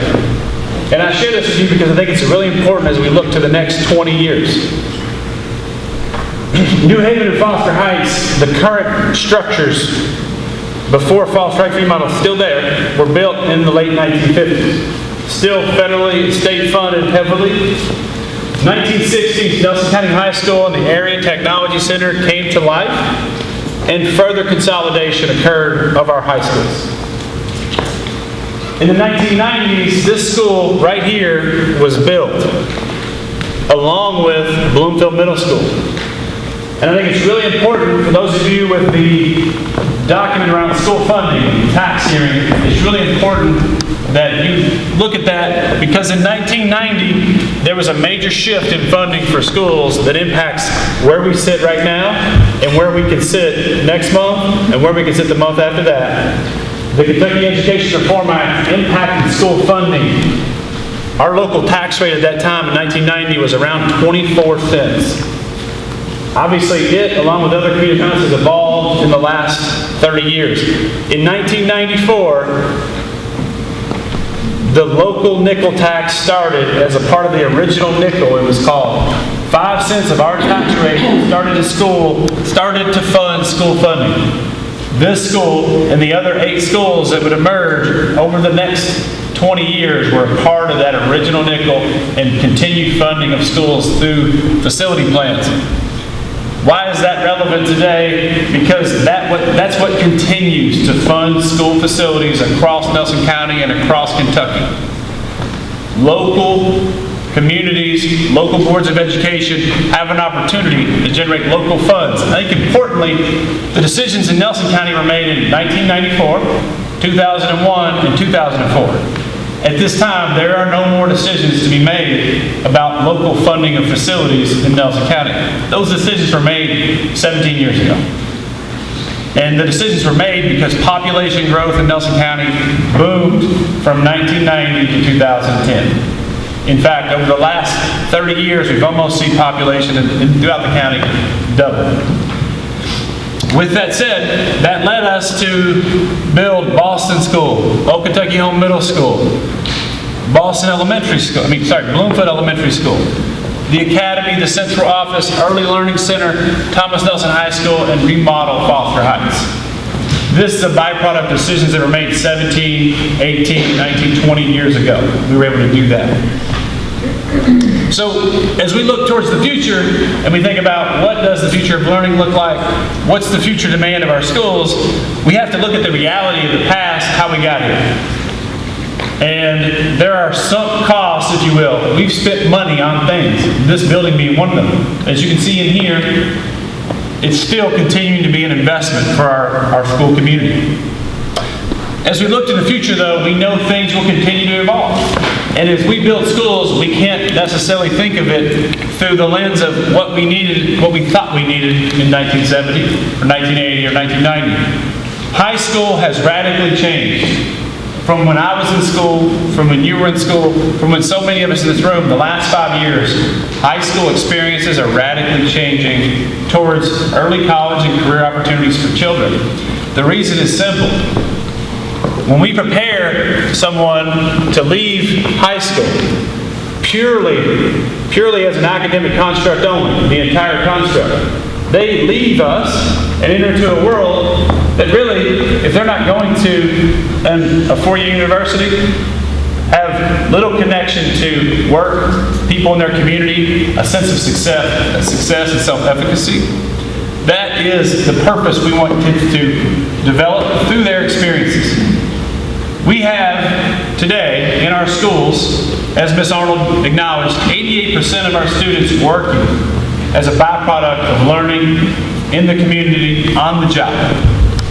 That has shifted from 20% 3.5 years ago, 20% to 88%. Additionally, our early college numbers have continued to rise with kids taking advantage of state grant money and opportunities to get early access to college. Why is that relevant? The kids in our high schools are not in our high schools in the same way they once were. Our juniors and seniors continue to expand opportunities outside of our schools.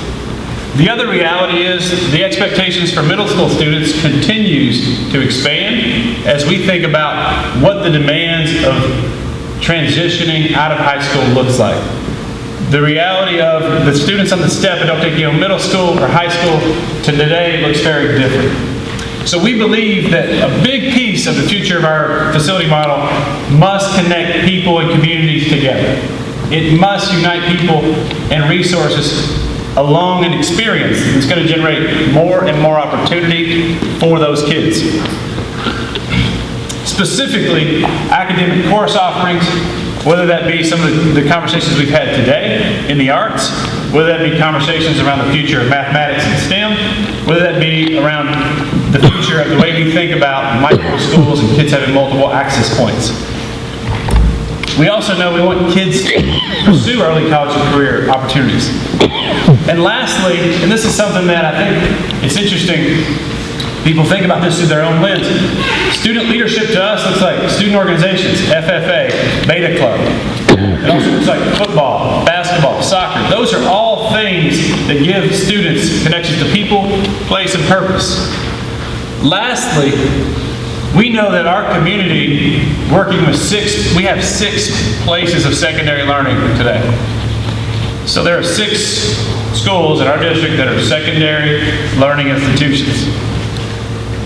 We want to consolidate resources to maximize and optimize opportunities at 2 campuses that allow our kids, when they enter into secondary school, to have access to not only academic course offerings, but resources that our community will be able to partner with us on, like they're beginning to do over the past few years.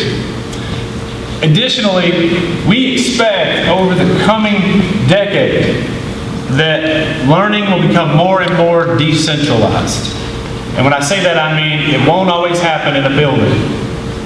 Kids and families, as the world evolves over the next 10 years, will continue to find ways to learn that suits them. This model allows us much more flexibility and sharing of resources into the future. In short, this model, we're calling it, for lack of a better term, a community campus because it unites resources at 2 central campuses. We project that if this model were to come to fruition, the best case scenario in any planning process would be in 2023. And it would put around 1,200 students on the Thomas Nelson campus and 1,300 students at the Nelson County campus. We believe that this allows us to achieve greater family engagement. We also believe that it allows us to increase greater student engagement. Part of this conversation is the last 24 hours. We just started the conversation yesterday. So the last 24 hours, there's been a lot of conversations around safety. What does it look like to have a 6th grader on the same campus as a 12th grader? I just left Boston and New Haven earlier today. That's not a concern that they particularly have because they have kindergartners and 8th graders in the same hallway.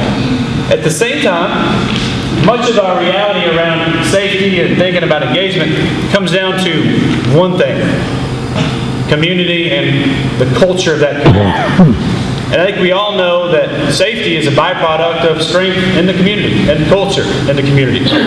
And we don't see 6th, 7th, and 8th graders integrated into a significant number of upper level classes, largely because they're not going to qualify for those classes. We do see a middle school wing at Thomas Nelson and Nelson County. But we also know that sometimes there are students that choose to seek out great opportunity. And those students that choose those opportunities, whether it be band, whether it be taking advanced calculus when they're in 8th or 9th grade, we have students that can do those things. We don't want to be the lid on their success. We want our kids to be able to leave our schools to have greater empowerment and success as anybody in the state of Kentucky. And we believe this model allows us that type of flexibility. Additionally, we can't invest in 6 secondary schools to offer all things to all kids. We can't have 6 band programs in 6 places, 6 STEM programs in 6 places that activate in the same way in New Haven, Boston, Bloomfield, and Bardstown. It's unrealistic for us to do what we want to do for kids in a model that has a resource dilution pattern. Lastly, I think this is really important as you talk about what happened today with that MOA conversation around Jennifer, the community member that's a part of this process of being part of the PLAT, is we need to unite high-quality professionals for our 612 students across time and space. And I can assure you, it's going to be more long-term sustainable to retain and recruit high-quality professionals for our kids in a model that is more robust, where they can build a program, they can build opportunities and experiences. I'll say this again. If we knew, and I say we as a district, we as a team of principals, we as a team at the district level, if we knew what we knew today 10 years ago, this would have been a more sustainable, long-term growth model than what we have with 2 high schools. You can't see it. We see it now. That's what we're talking about. Lastly, and this is to me, there's simply no argument against this. The access to academic course offerings, the access to increased early college career experiences, the access to student leadership and athletic experiences changes for the better under this model. All in all, we have 5 specific school campuses as a part of the initial conversation. As a board, you will naturally, if this comes to life, be able to prioritize how that plays out and also be able to prioritize where we allocate different types of funding. The conversation primarily starts at Nelson County High School and ties into the Area Technology Center that would include really a revamp and a remodel of that campus to unite the 2 buildings physically and also unite that campus to really be a world-class place of learning. Remodeling the entire 1969 side to be in alignment with what we see for the future of learning in the next 10 years. At Thomas Nelson High School, there would be a middle school wing that would be added to accommodate the additional 400 to 500 students. We would not need capacity of 400 to 500 students because the building still has some capacity now. But we know we're going to need additional space in that building to bring in a middle school wing. At New Haven and Cox's Creek, this building, we see a modernization and remodeling process in the hallways, in the entrances, in the classrooms, allowing our schools and elementary schools to begin to redesign what learning experiences can look like over the next 10 years. These conversations, though, will all potentially begin with the LPC over the next few weeks. Each of these schools we feel and we recommend really as a priority in this conversation. So this is, Mr. Goff and I talked quite a bit, this is a best case timeline. To be frank, the best thing to do for our kids will be to move towards something of this nature in the coming year. That's unrealistic. We have a lot of conversation to have. In fact, the best case scenario is a 2-year model that would allow us to transition to a community campus. Spring and summer, we begin the process, talking about the process, initiating the LPC, talking at each of the next few board meetings around where we want to go. In the fall, hypothetically, if we do move forward, we could begin to put some designs on the table of this is what buildings could look like, this is what campuses could look like.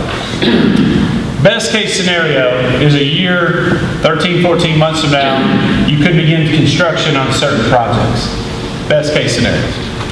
The reality of supply and demand on the market, potential construction costs, and the politics and bureaucracy of the state all can impact that. So here is our reality right now as we sit here tonight, is we really wanted to begin a conversation with our employees And a part of that conversation was around 3 questions. Some of you have the pamphlet here tonight. Those 3 questions focus us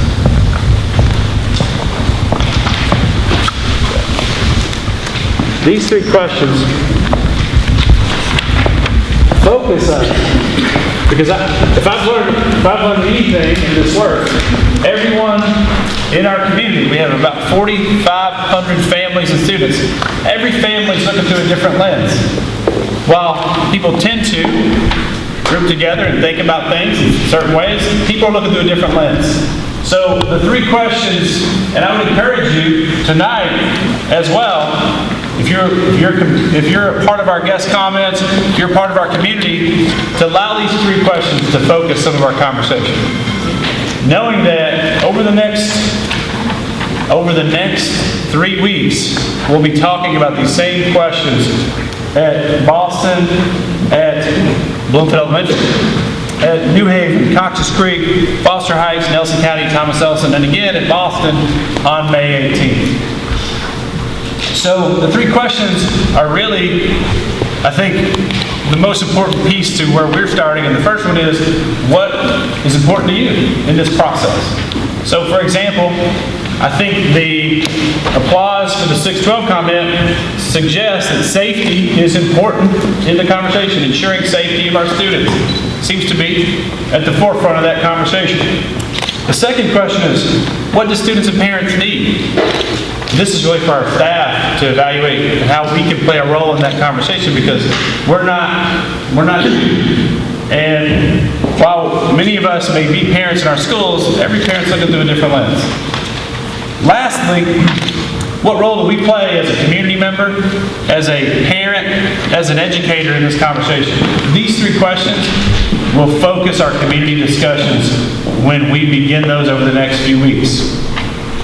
So, like anything, information tends to move fast, especially in the world of this conversation.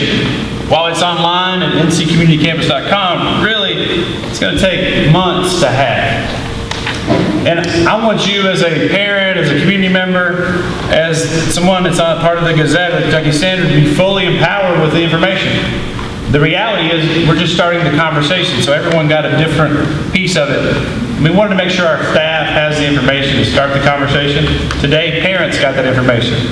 The last 2 days, we've been working with staff members across the district. I met with Boston, met with New Haven today, met with Bloomfield Middle School and Okeechobee Home yesterday as well. I'm meeting with community members in Bloomfield over the next 3 days to begin to talk about this conversation. I think it's important that we started with our staff, right? So over the next 3 days, we're beginning that conversation at Bloomfield with a number of community leaders to allow them to understand what we're wanting to do in terms of access for students. This is not an attempt to close schools. It's not an attempt to create a space where we have some model of high school that's never existed before. We're really being proactive in innovating before high schools start to totally change over the coming decade. This is a proactive stance to increase access and opportunity. And I think that's the most important piece.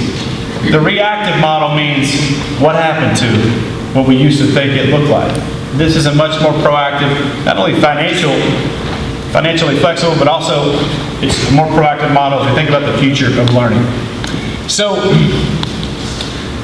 a couple pieces I'll also address before I take a seat and we have guest comments. There's been conversations about what do we do, hypothetically, if 3 years from now we do transition. What do we do with the buildings? And I think there's no answer to that question, because all of those take time. We begin working with the city of Bloomfield. If Bloomfield Middle School transitions to the Nelson County campus, we begin working with the city of Bloomfield as soon as this plan, if it was formalized, we begin that conversation very seriously with the city of Bloomfield and the local community businesses there. Because their needs for the future are beyond our current sight, and really, they've not had this conversation in the way they would need to.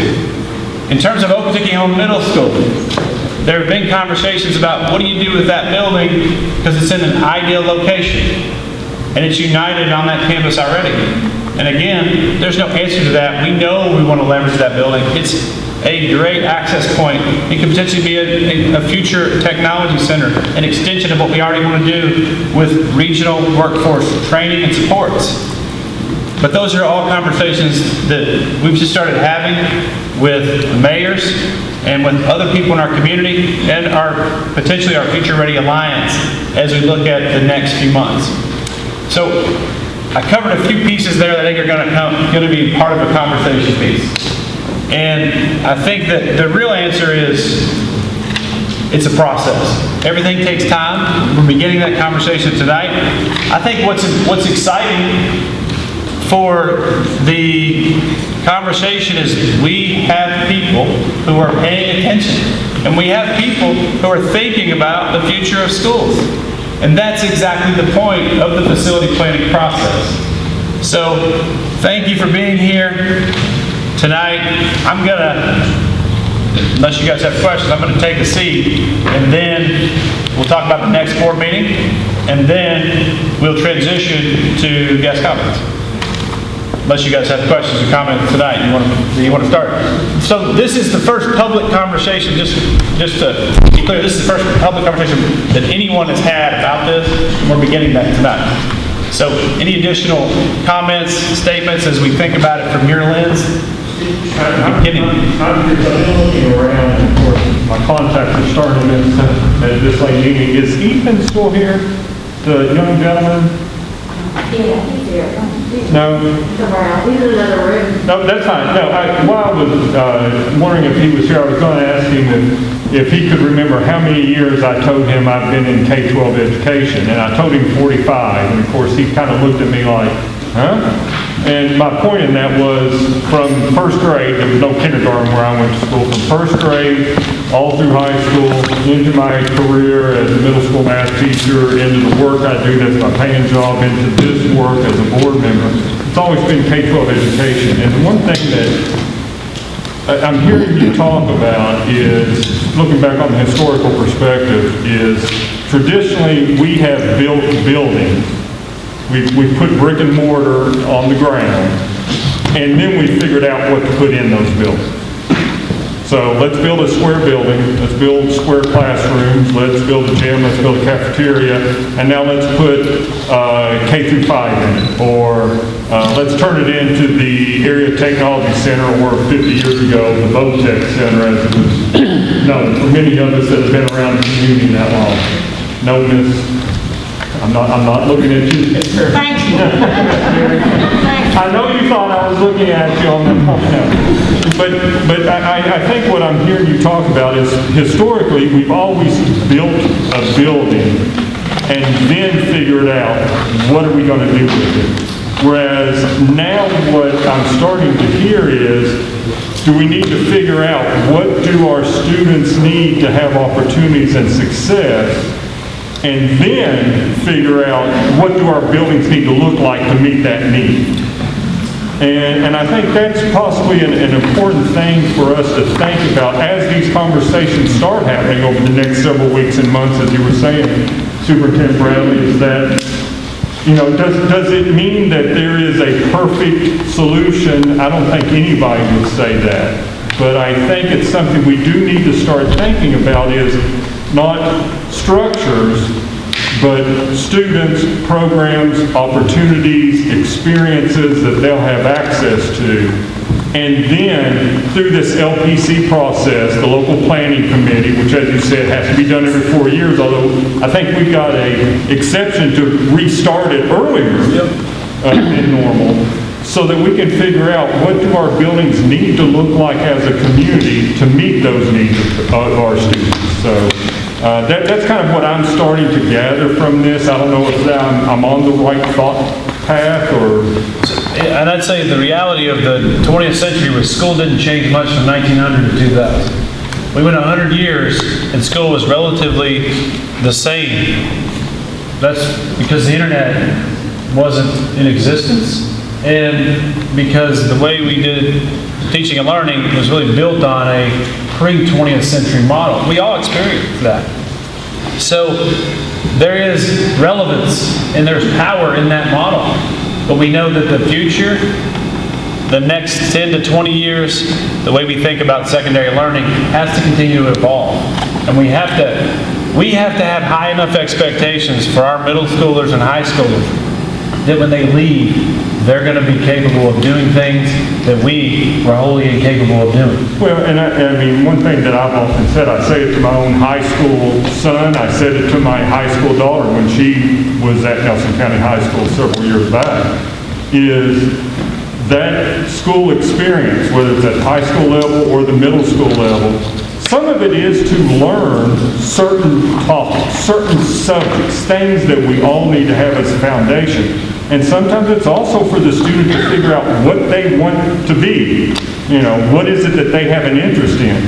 But it's also just as much an ability to find out what I don't want to be. And I think back to, was it last month we were at the airport? And there was a student in that Bluegrass Aerospace experience, and I've shared that student's story with other school districts that I visit, in that the student wanted to fly. They wanted to be a pilot. They had this dream of whether it was to fly for UPS, Delta, whatever it might be. The student goes up in that small plane the first time and gets airsick and says, this isn't for me. I am not going to fly. But what they then discovered is I still want to be involved in an aerospace experience. They want to be, is it David, the director of the airport? David Mattingly. They want to be a David Mattingly. And so that experience has given them insight into what they don't want to be as well as what they want to be. And I think that some of what I'm hearing that you're talking about is opportunities for students to figure out what they want, what they don't want, and how do we structure our facilities to give them those opportunities. Absolutely. Sorry, I mean... Nope, you're fine. Any other discussion? No? There was one more piece that I think was, that came up was, I just lost it, so we'll move on. I'm sorry. It's important to the process as we look. So I think tonight, we're grateful for community being here. And really, I just want to bring us back to, like, everyone's looking through a different lens. And that is community. The questions that we're looking to as we listen is what's most important to you as a family? What do students and parents need in this conversation over the coming months? And what roles do we need to play to provide more clarity in the process?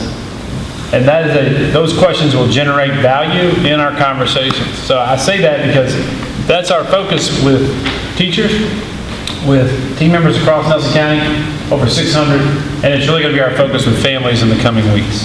So, you know, if I can, I'll just add one other thing, because it's something I saw this past Sunday, and I'm looking to see if there are other parents maybe here that are part of that. My son plays soccer for Nelson County High School, and they had their soccer banquet after it being delayed because of COVID. And I listened to what our coaches said, and at Nelson County High School, the JV team is honestly comprised primarily of 7th and 8th graders. So there is one, maybe two of them that I'll call it play up. They play varsity. And I heard our coaches talk about the asset that those middle school students have brought to that high school soccer team, building the program and the leadership that they have, and how there was one particular student, I won't say his name, but one particular student that the coaches were praising for what they brought to that team of high school players. And I think that's something else that I see as a possibility. You know, we've got to figure out, can this work? How could it work? But the opportunity for leadership across 6-12 grade levels. There's no question. I think that's the thing is so employees in Nelson County schools, most people that are in middle schools or high schools are able to see a little more easily that culture creates behavior, creates certain responses. If you have a 6th, 7th, and 8th grade school building that has really strong culture, those kids should not, in a sense, create an unsafe environment. If you have a culture in a building that's not strong, you could create a very unsafe 6th, 7th, and 8th grade environment. If you have a weak high school, the same goes for that. You have a strong one. If you have a strong 6-12 model, safety isn't the issue. I would argue that it increases safety, because when you put a 11th and 12th grader in a school building where they know and looking out for other kids especially, do 6th, 7th, and 8th graders look out for each other in the same way? Possibly. Do high schoolers have an opportunity to look out for each other and their kids? Most surely, if the culture is strong. Culture is king and queen. And any time we talk about these, at the same time, the lens our community is looking through is not in the school building. There are very few people that work in school buildings, right? So I want to honor that reality and put safety out there right away as a primary point. The other reality is the city of Bloomfield is going to potentially face conversations about the impact on local economies, impact on the way we think about what it looks like to be a part of that community, because some students that live close to that building had a vision for this or that over the next few years. Some businesses were thinking about how that school benefits that business. And that's a reality that I can't fully appreciate because I'm not in that world. So I just want people to know we're entering into that conversation very proactively. And we're entering into that conversation with an open heart and mind around what it looks like. And I think that's where we start the conversation tonight. I don't know what the process looks like when we start guest comments, but we got one more piece on the board calendar here, which is a simple recommendation. If we want to move towards that. Simple recommendation of move. So tonight was a special called meeting because we changed the location to here from the central office. In the future, it won't be a special called meeting because we just changed the location before the meetings. So we recommend a change to the location of our next meeting to the Boston School on May 18th. So that is the recommendation on the calendar. Okay, so then we need a motion to approve the change location of the May 18th, 2021 meeting to Boston School. I'll make a motion. Ms. Bowling made a motion. Second. Ms. Berry, second. All in favor? Aye. Any opposed? Motion carries. If you guys comment, okay, all right. So thank you for attending our Nelson County School Board meeting. Any person wishing to address the board may do so by following these rules. Individuals representing themselves are limited to 3 minutes. Individuals representing a group are limited to 5 minutes. Please step forward, state your name and address, and if you represent a group, state the name of the group you are representing. So if anyone wants to come forward, you can just come right up to the middle and speak.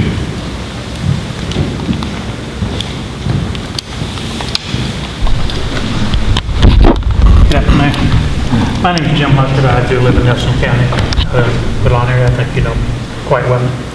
But I totally agree with you have to adapt the way you learn, the methods that you teach, different subjects. Technology is changing the world. We all know that. But my biggest concern is the mixing of 6 through 12. Has that been done anywhere else? And do you have any evidence that it works or what issues that it brings about? And my concern is the maturity level of the children mixing with basically young adults, your 17, 18-year-old juniors and seniors. I think that's the reason schools historically have been divided that way by age, because of emotional development, especially when you're in the high school. You know, emotions, we were all young once, right? But to me, that is your biggest challenge, the safety of those kids. Methods, things like that, the way you teach will always be changing. I totally agree with that. Makes very good points. But mixing 6 to 12 is a big concern for me, and I think probably so for a lot of the parents. So there are a lot of models, just to respond, there are a lot of models for 6 through 12 across the country and across the state. Most of those models are either private schools that by nature they are smaller, or there are also models like Kentucky Country Day and some of the more elite schools that do that. Do you have some list of public schools that have those models? So a couple examples even close by, Bergen Independence, that's over next to Harrington Lake, or... Well, I mean, if you could just provide a list of those schools, that are large county schools, if you have that in. Yeah, we can send that. And just see how long they've been and what kind of issues they've heard, or would be like. I mean, I would like to read it, and I'd like to see the studies. I don't think, I'll be honest with you, their educational research in by nature is relatively weak.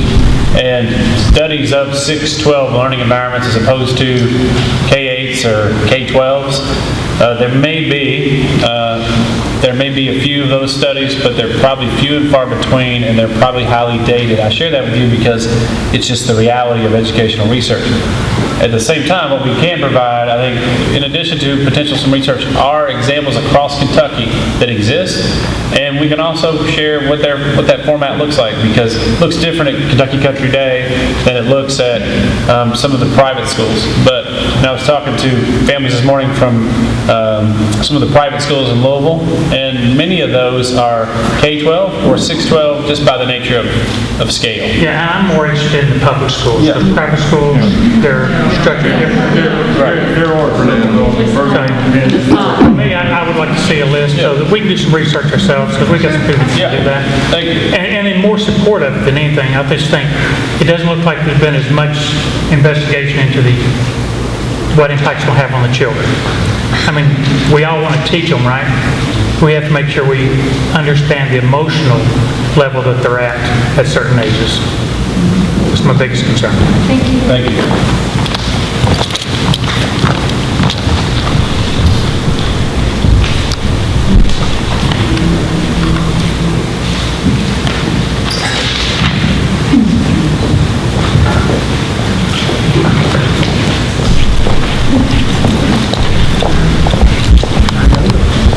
Hello, Diana Gagney, 119 Green Meadow Court here in Bardstown.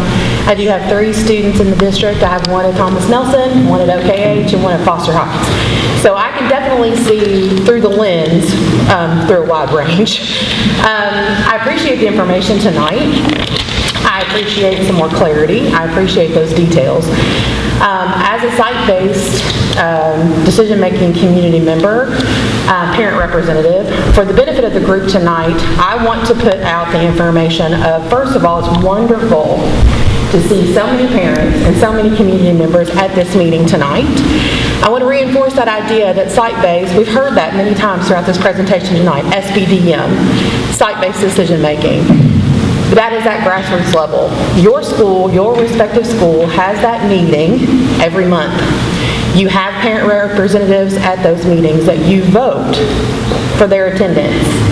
So I encourage you, if you don't know when those meetings are every month, if you don't know who your parent representative is, I encourage you that by the end of the week, know what that schedule is, know who your parent representative are, because in that situation, you're going to understand and know a lot of the preliminary discussion that comes to fruition at board meetings. You're going to understand how these meetings from the board then trickle down, and how are they going to affect your children directly at your respective school. You are welcome at those meetings. I think that is something that most parents do not know. You are welcome at those meetings. Just like tonight, there is a section for guest comments. So you can come, you can take it in, you can be there, you can hear that information, you can understand how the information that comes from board meetings is going to directly affect your children at your respective school. And then during that meeting on that agenda, you are going to have time where there are guest comments. You can ask questions, you can voice your concerns, and you can take that information in. At that point, I think if we get more of a culture where our parents are attending our site-based meetings, things won't be a shock. There's not so much information to digest at one time. You're going to see the why behind the what. You're going to understand that site-based decision-making council is that allocation of staffing that we just talked about. This is to been taken from the board and approved, but now that SCDM is going to truly be the boots on the ground for your school. The start times, going to truly be the boots on the ground for your school. So that is that grassroots level where you can be a part of that conversation, and that information is not going to be so overwhelming when it gets to a bigger playing field. Thank you. Oh, yes. Yes, sorry. I just want to say thank you so much for your time that you put into being on-site base. I know I was on-site base many years ago, and it kind of began for you here. And there's a lot of work that goes into it, and I'm so appreciative. And it's completely what you're saying. And thank you. Thank you. I appreciate the opportunity. And one thing we didn't mention, I don't know if we've said it, it was maybe on one of the slides, that if we're looking for an opportunity to give input, not just at these meetings, but the ncommunitycampus.org.com is ready and waiting for any convenient mode to enter concerns, questions, statements. I think too, we need to make a better commitment to families to make sure that website is easier to find that information for site basis. So, and your message tonight reinforces that reality for us, because those local web pages are very targeted towards what's happening next week. And I think we need to continue to do that, because I agree. There are powerful conversations we can have. So thank you for sharing that. And as a parent community, we need to hold our site-based decision-making council accountable. They are there for a reason.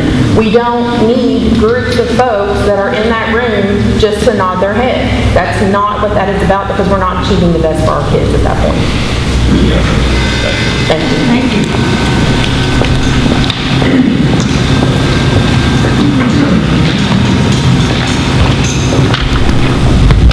Hello, board. David Norman, 33-430 New Hope Road. New Haven, Kentucky.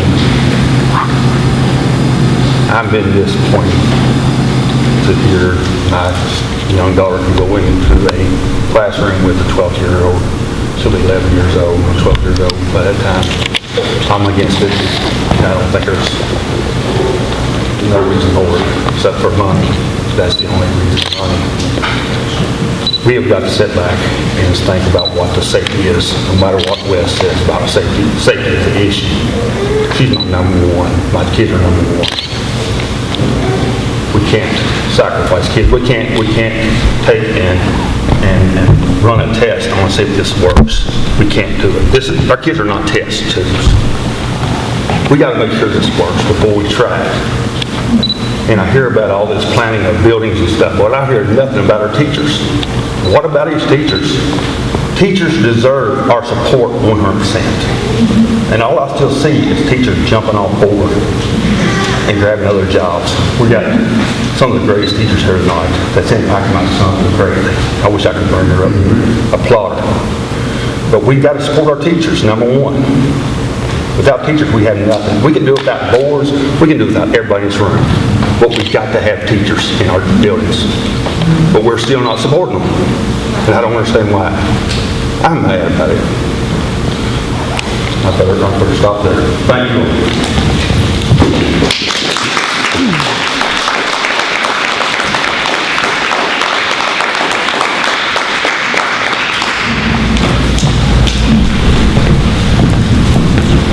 My name is Philip Mattingly. I live in Bardstown now. I worked with the Nelson County Schools for 28 years. I was a school bus driver and a trainer. And every year I started with Nelson County Schools, every year cut something. Every year I was in it. Our biggest problem is those things in Frankfurt. But it's hard to deal with them. But also as a bus driver, I was here tonight as a grandparent. You don't mix middle schoolers, early learners with the people in the back of the bus. You try to keep them separated. But I know what you're saying. It's all about money. And you've got a big task on your hand when you're dealing with that kind of many buildings and have many school students. So I came out here to listen tonight. Thank you very much.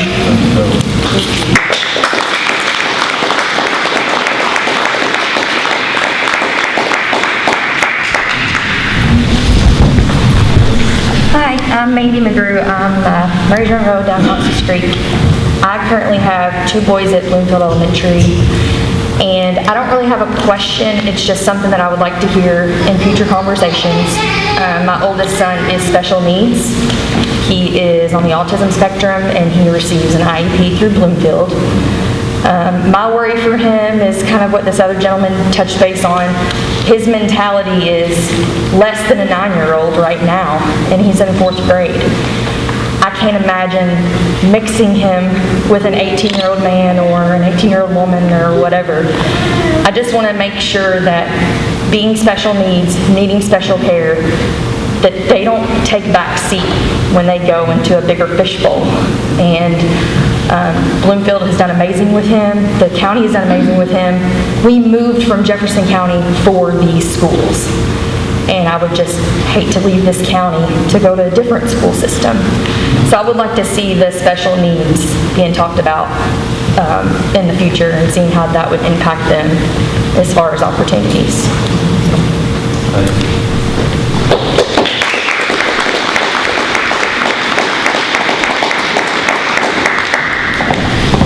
My name is Amanda Deaton, and I have 2 sons in Nelson County District. I graduated from Nelson County, went to Bloomfield, and I'm also the city attorney for the city of Bloomfield. And I just have a big fear about the economic impact that this would have on Bloomfield, but not just Bloomfield, on New Haven, on Boston.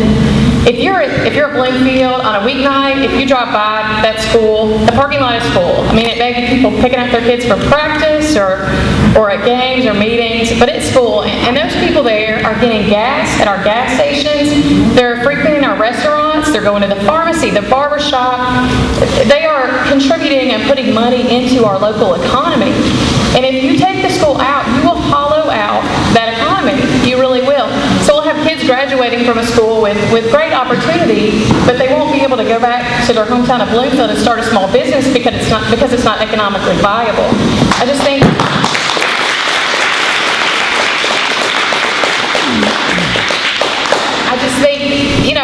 as leaders of the board and as when we're thinking about our kids' future, of course we need to think about economics and we need to think about educational opportunities, but we also need to think about our community, our small communities, and make sure that they're a place that our kids can get jobs and raise families and have a living wage. And these don't happen when you take out a big economic contributor to that community. So I have a concern about that. I also have a concern about just the logistics. I mean, there's not the infrastructure at Nelson County in terms of traffic to handle that many people. I don't know if you've ever tried to exit the school after a ball game, or even when I pick up my kid from baseball practice. I feel like it's a near-death experience every time I try to turn left, onto Bloomfield Road. I just don't see you're adding that many people. I don't think the roads can handle it. I just don't. So I would have safety concerns about that as well. So, thank you.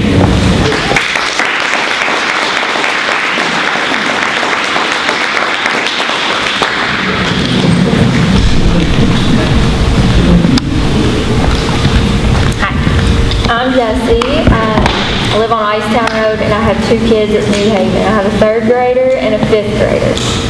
She just turned 11, and I'm going to send her into a school with 18-year-olds and 17-year-olds, and that is my biggest concern. She is small for her age. I was in high school once. I can remember cutting out of class and roaming the hallways when I wasn't supposed to be. I can see other kids doing that. And what if my kid needs to go to the bathroom? What's going to stop that? Safety is my biggest concern. I'm all for the opportunities that they will get, but I almost feel like you need to do 2 centralized middle schools. You could take the kids from New Haven and Boston. Let me back up. Okay, once upon a time I was against that idea of New Haven and Boston joining forces, but now that my kid is going into middle school, I totally get it. having all the resources in one spot, I get it, because middle school scares the crap out of me with my kid going. There's not a math teacher at New Haven right now for middle school. And I feel like you definitely need math. And that scares me for my daughter. Okay, so I get it, the resources that they could do, but 2 centralized middle schools would be better, in my eyes. I mean, you have 100 and something middle schoolers at New Haven and probably around the same at Boston. A little less, probably. I mean, you could easily put them in OKH and it wouldn't be capacity, right? Okay, so then you know, they're going to be meshing with some of those kids anyways. It would give them an opportunity there with kids their own age. Their own age, a couple years old, not with 18-year-olds. And they would still have the same opportunity. They're close enough to both campuses that they could get there and have some of the same opportunities as if they were on the high school campus. It's like,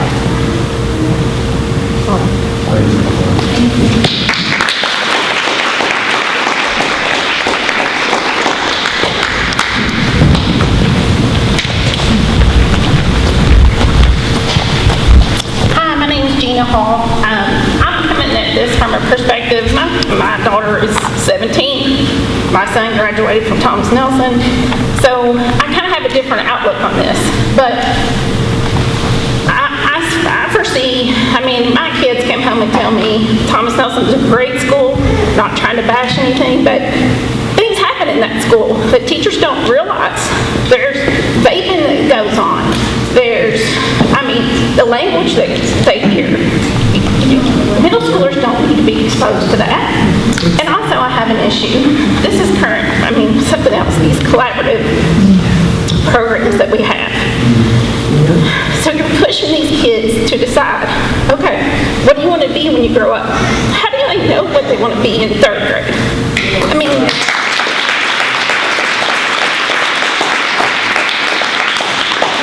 I understand that they can move from one area of study to another, and that's great. But what happens to the general studies that they need to be exposed to? You know, my daughter's 17, and she still don't know what she wants to do. But she's getting forced. Okay. And she's in this stage where she's kind of a junior this year, so they didn't enforce it for them, and she's kind of slipping through the cracks, to be honest. She's still virtual, which is a whole other issue. So I just have a real problem with the follow-up for these students, this collaborative program. Like, what's it going to do for our kids later on down the road? You know, are they going to be disappointed? My son was a governor's scholar. He had a full ride to UK. He went to UK and hated every minute of it. Okay? So you get them on a path where, oh, you're going to be an engineer. And they go to do that, and they get disappointed because they get there, they hate it. Their mental, this affects them mentally too, because, okay, you've got them built up to do this, and then now they don't like it. Then what do they do? They're 19, 20 years old. What do they do now? Thank goodness he's gotten into an electrical apprenticeship program. He's doing well. But I just want you all to think about those things for these older kids. So that's all I have to say.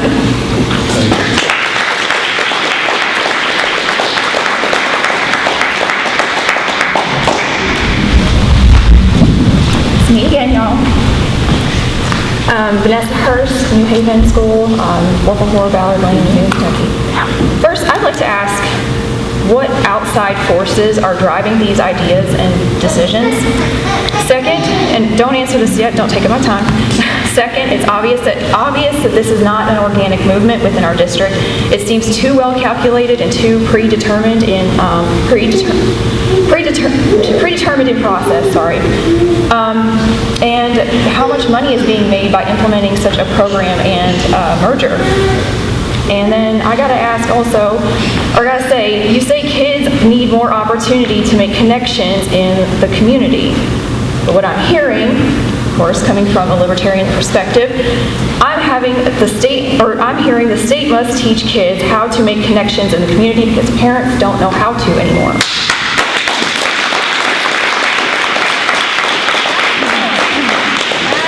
I've heard some talk about removing music, art, and STEM class, and this is a classic move to accommodate low enrollment. I don't know if any of you all were aware of that.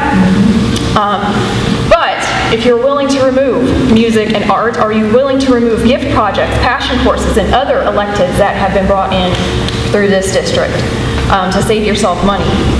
Speaking of enrollment, it's unfortunate thing for this district considering the recent passage of the Kentucky School Choice Bill, and I would like to make one final comment.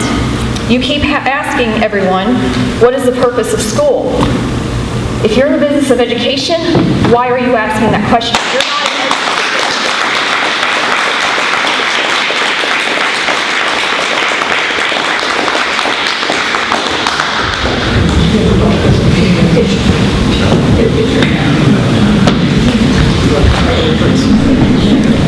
I'm Aaron Brown. I live here at Cox's Creek. I have a similar, a different perspective than probably most everybody here because I'm getting kind of old now. I just hit 50.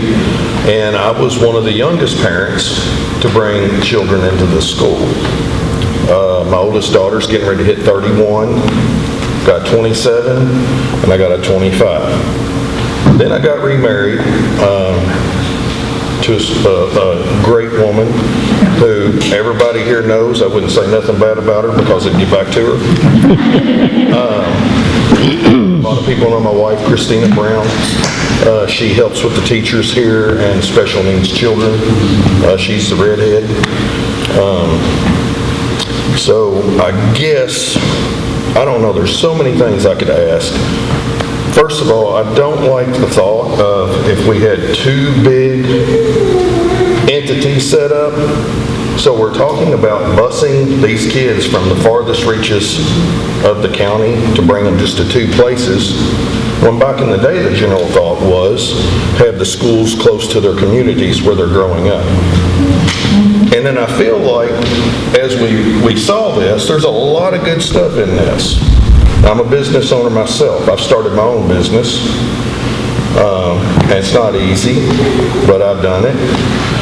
And I see a lot of things here, and I keep hearing, and I've heard this for years. I heard it when my other older daughters was little, and now I'm hearing it, college, college, college, college. You know how many college kids are out there working fast food right now?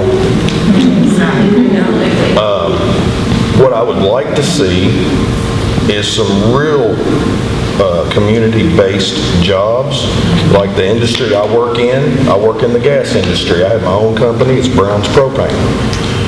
It would be nice if somebody would teach kids that sector, because what we're having now is in my field and a lot of other fields, nobody's learning this stuff. Well, because they went to college, because they wanted to sit behind the desk and have the stress like you guys got, looking at computers and doing emails and stuff. That's not for everybody. It's not. And besides, if we didn't have that person at Walmart to go out there and grab the cart, who's going to do it? If we don't have that person to put the groceries on the shelves, who's going to do it? We can't all have them jobs, and that's not what everybody wants. The safety is a big thing with me. I'm just here to tell you right now, my daughter, when she goes into the 6th grade, if this comes to pass, she will not be in this school district. My son, he's 4. He's smart as a tack. He loves YouTube. We just got done rebuilding his 4-wheeler, and he actually caught me when I was taking out some screws that wasn't in the step on YouTube. He totally memorized all the screws that come out, and he actually told me which ones goes back in. He's a smart kid. But that doesn't mean college is for him either. He needs to find where he fits in this area. I don't feel like all of the good stuff that's up here, that the only way we can achieve this, the only way we can achieve it is if we put 2 big schools with 6th through 12th in there. That's the only way we can achieve good things for our kids. I don't see this.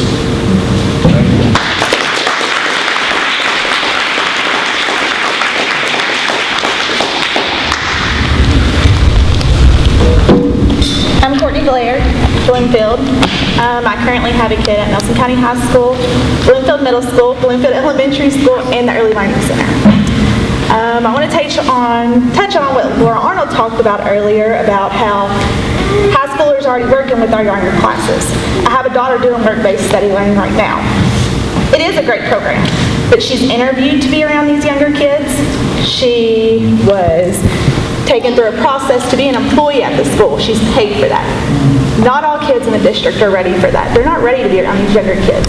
I have a 6th grader now who is, you can ask Mr. Adams, like, a great student. He is very responsible, very mature. He is not ready to be around older kids, period. I have older kids in my house all the time with my daughter.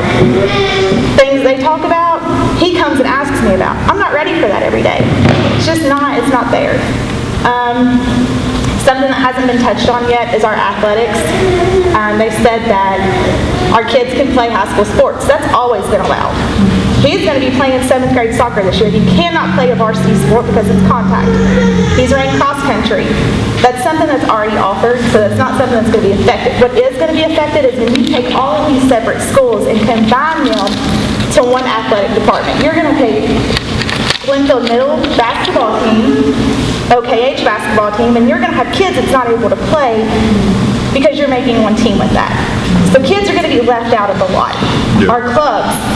Bloomfield has an amazing beta club. What's going to happen with that whenever you combine all these schools?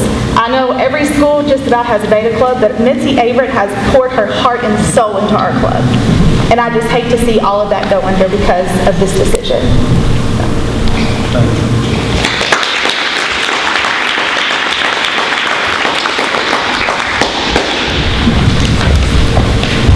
Hello, my name is Stephanie Smith, and I live in Cox's Creek. I've got an 11-year-old and a 12-year-old, so I've got one here at Cox's Creek and one at Bloomfield. So yeah, I do get to see a little bit of the inside and through the lens, as the others have said. I'm going to ride the coattails here of what some of the others have said about, you know, of course we all agree about the safety issue, but I went to Bloomfield. I went to Chaplin Elementary when I was here. So, you know, I know what happens to buildings sometimes whenever they get taken over, and I know what happens to those communities. So it's not always a good thing when something else moves into a building, an old school building. But my biggest issue is, like they said, forcing our children to figure out what they want to do with their lives so early. I graduated school and thought I wanted to be a landscaper. That didn't work out. I went to nursing school because I was pressured into going back and doing something with my life, and I'm not working as a nurse even though I have a degree. I started my own business. So, you know, you need to stop thinking that college is the only option for children when it's not. So you're saying you want to add opportunities for our kids, but as lady just said, you know, we're going to limit what opportunities they currently have, okay? My kid didn't get to be on archery this past year because of COVID, because you all limited, you know, how many kids could be on teams, so he missed out. He's probably not going to be able to qualify again, especially if you're combining these schools, and then he's not going to be able to be on the team because he's just not going to make the cut. So you're limiting opportunities now. My major question is, you're saying you want to combine all of this so that, you know, these kids can have access to certain things. I want to know what type of percentages you're looking at that kids are actually going to be able to take advantage of these opportunities you're now opening up for them. How many of the kids are going to be taking advanced classes or be joining varsity teams or whatever, you know, by now being at the high school building? Do you have a projection on that? We've not done scheduling models on this because we started the conversation. Well, and I understand that, but my concern is your biggest promotion for this is so that kids have, you know, the ability to have access to all of these things easier because they're in the same building. But of these kids, who actually gets to to take advantage of this? And how many is it going to benefit? Because I have a kid who struggles constantly. He has struggled with either distance learning. You know, Chromebooks have almost been the death of me because they're awful for learning. You know, my kid needs somebody talking to him and teaching him. So, you know, I see my son being left behind by this because this is focusing on, like you said, you know, kids that want to do more with their lives and strive and can work independently. My kid's not that kid. He's going to be one left behind because, you know, everybody's focusing on, you know, here's this opportunity and we're going to work on this career path for you, where my kid can't tell me with 3, you know, branches of government, you know, and he's in 7th grade. That's ridiculous. So why can't we get back to more core classes and then let our kids decide what they want as they get older instead of forcing it upon them at such a young age?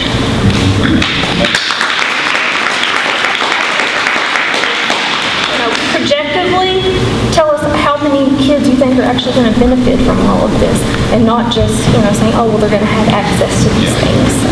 Thank you.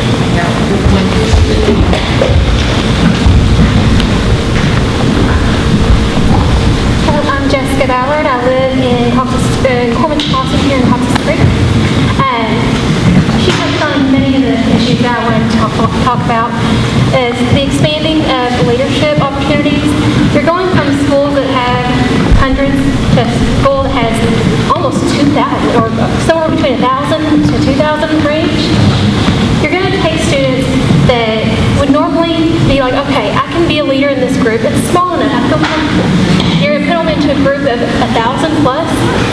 Well, that's going to let your extroverts, they're going to lead. So those leaders that are not comfortable talking in front of people, which was me in high school, they're going to sit down and say, nope, not doing it. You're going to shut kids down. That's what this is going to do. The other questions that I have is, what are you going to do to address the barriers that you're going to make for parents? When you're busing kids from other areas outside of the normal areas, you're going to create barriers with transportation. Or what's going to happen when their kid's sick? What if they don't have an extra car at home? We have families that are in one car in our district. How are you going to deal with that? What's going to happen whenever you keep somebody from being able to attend athletics, attend extracurriculars, because their family does not have the economic means to travel, to spend an extra 45, 50 minutes traveling each way to get to that extracurricular activity? How are you going to address that? And then, yes, my last thing would be, and this was asked earlier, what is it that is pushing this, other than the finances? Because I understand you're saying opportunity, but I'm seeing less opportunity. My daughter is shy. She's super smart, in my opinion. I'm biased. But she's shy. She is virtual right now. And when she first started virtual, she would come to me like, hey, Mom, how would you do this? I'm like, did you ask your teacher? No. Okay, well, you need to ask your teacher. She was even afraid to do that. So you take someone who's even afraid to put a question out virtually into 1,000 people, she's going to fail. She's making straight A's now. She'll fail with 1,000 people. Those are my questions.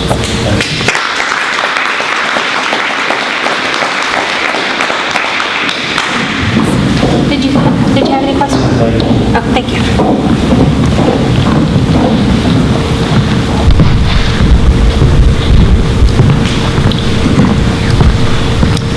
I'm Brandon Yates. I live over in Bloomfield.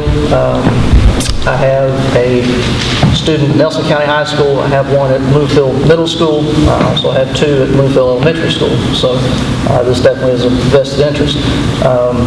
First and foremost, I know some have already said it, but it's great to see this number of people out. Because what that means is we all have the same purpose in mind, and that's concern for our kids and what's best for them and what benefits them in the future. So I appreciate that. I also appreciate the presentation, the information. It's much more information than I had coming in, so I appreciate that. Because before yesterday, and I think some others have said this that I've talked to as well, before yesterday, I didn't know anything about this. I'd never heard of this before.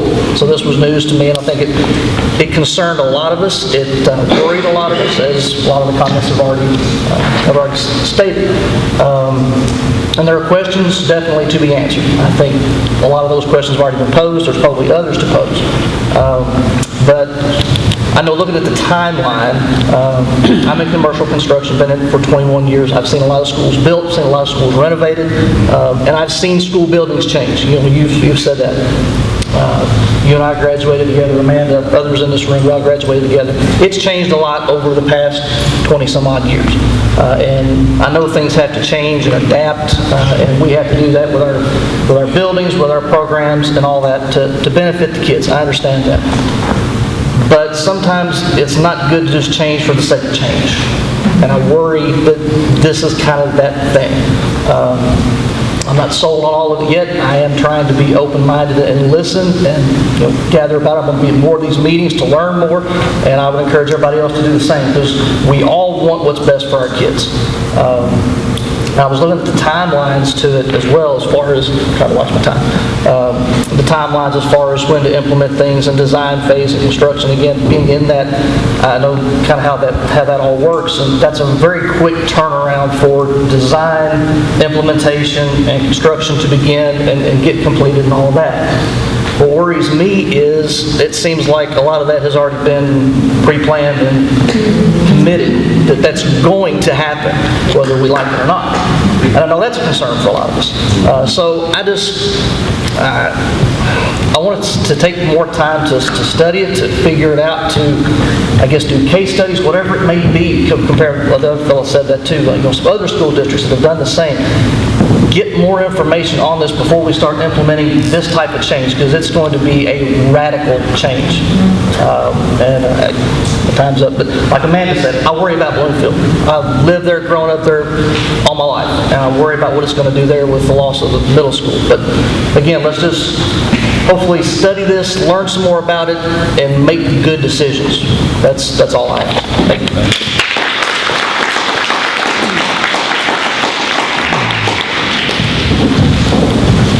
Hi guys, good evening.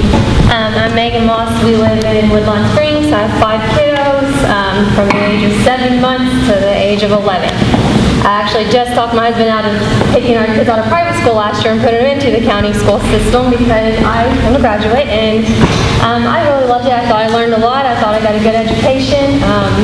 And this year, I know there's been a lot of challenges with COVID. I think all my kids have pretty wonderful teachers. But all the change that keeps happening so fast, I see this county system has just like plummeted. I've also worked for the school system. I've seen from preschool to high school. I love high schoolers. That's my thing. I don't like little kids very much. Have too many of those. But my fear is, and I'm a mental health nurse, that's the most important thing right now, is my kids' mental health. So I work with recovering addicts. I have not as many client base as you, Mr. Bradley. I give you props, because you got to make a lot of people happy, and that takes a lot of work. But I do know that the trend of clients that come in to see me, they always say, well, something happened from childhood. I was exposed to early. Well, I think that's what will happen here. My 6th grader will be exposed to 12th grade, and I just don't even want to imagine. I feel like they're going to be my clients one day. Because you expose a kid that's not ready for that level, even if they're mature enough. A kid needs to start and they go to levels. You work your way up in mental health. We all know that. You have to walk through life.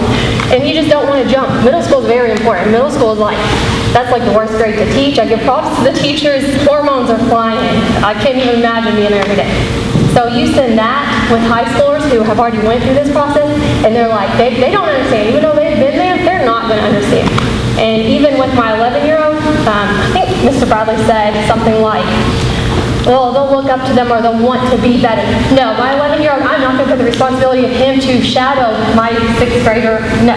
I mean, we teach them to do that at home, but I'm not leaving that up. The whole school of 6th graders come in, 7th graders, 8th graders, and my 12th grade, or that 12th grader's like, it's too much responsibility for them at that point also. And as many great teachers and leaders as there are, many great nurses as there are, that's like a whole different level of professionalism, teamwork, that is just really hard to find these days also.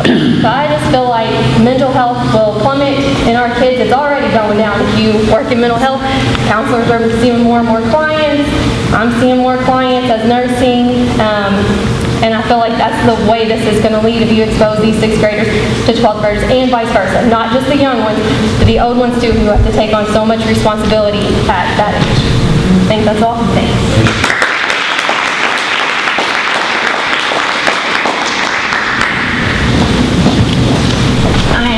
Carr, and I'm currently a teacher at Bloomfield Elementary School, and I'll also have kindergartners starting in the fall. I'm an alumni of Nelson County, and I currently teach music, and thank you to Nelson County for that, Bette Martin and Mark Monroe and David Coffing for nurturing me. And so I want to touch base about the arts collab and then the 6 through 12 combination. It was mentioned earlier with the arts collaboration that potentially 6th graders could be included in that opportunity with Stephen Foster. And I'm sure that people are aware that the Bloomfield Elementary School STEM program and music program were completely cut last week. And it was replaced with community and visual art. So my question is, as a teacher, if this district has always pushed, excavate gifts, find your passion. How are BES students, and I'm going to speak as a parent to this, how are BES students going to go in the 6th grade and have that opportunity to excavate a gift they never had the opportunity to even explore?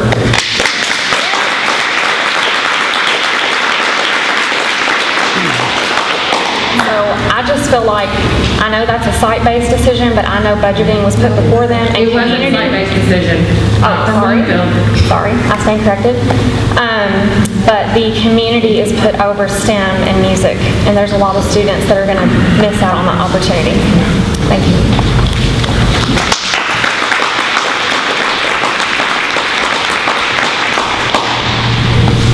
Hi, I'm Ryan Severns. I thought it was appropriate to follow after her because I have a student in kindergarten at Bloomfield Elementary School, and I'm a former kindergarten through 5th grade general music teacher myself who's been negatively affected by music and arts being cut. I apply for a job and then get a call, oh, that job no longer exists anymore. We cut that. We split up the teacher between 2 schools.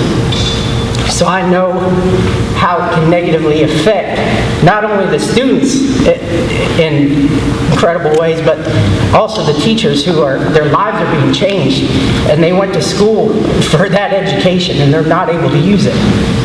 And so one of the things I wanted to do is just to show the importance of music. It's a cross-curricular study. It's essential. And any one of us in this room could do a search on Google for how music affects the brain. You get all kinds of pictures right here. Well, this right here, the brain at rest. On the left, the brain reaction to music. And if you're making music, it's that much more. It's like bouncing around the activity of the brain. It's cross-curricular. They're learning reading, they're learning writing, they're learning so many different things. Right here, it shows, the left hemisphere of the brain, right hemisphere of the brain. We understand that the right hemisphere, creativity. A lot of people think creativity, the left side's more mathematic, formulas, stuff that's more cut and dry. But I think oftentimes what we're seeing, this is more important. And it's not, because not only does this focus on the right hemisphere of the brain, it brings the activity together. In the same way that it does in the brain, you're also bringing together people. You have social development. Not only the cognitive development that is helping, you have social development. They're able to find out their identity and what they love. We want to encourage growth and finding the right jobs and things, but if you are cutting this off and saying this is not as important, and maybe maybe I got the information wrong, but my understanding is that music and the STEM programs were cut at Bloomfield Elementary, and it shouldn't be that way. I believe it's going to hurt our community in major ways.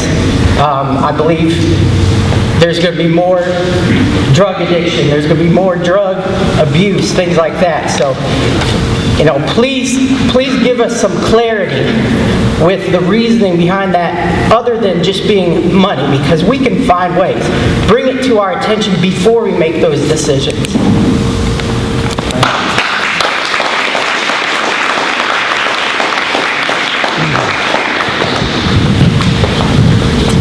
Hello, I'm Randa Boone. I'm from Bloomfield Elementary. I'm on the site base. Ms. Carr was up here speaking about sorry, I'm nervous, and I'm very passionate, so it's hard for me to get stuff out sometimes. Our music program and our STEM program, she said it was site-based. I spoke up and said, no, it wasn't. This was never brought to the parents on site-based. So I want that to be clear, that we had no decision, we had no opinion. It was just done. And I think that's a problem. Also, as far as it goes for the 6 through 12, I agree with the lady that was up here talking about the opportunity, how her child struggles, and not, college isn't for everybody. And so why can't we do some vocational stuff, Why can't we have that kind of stuff?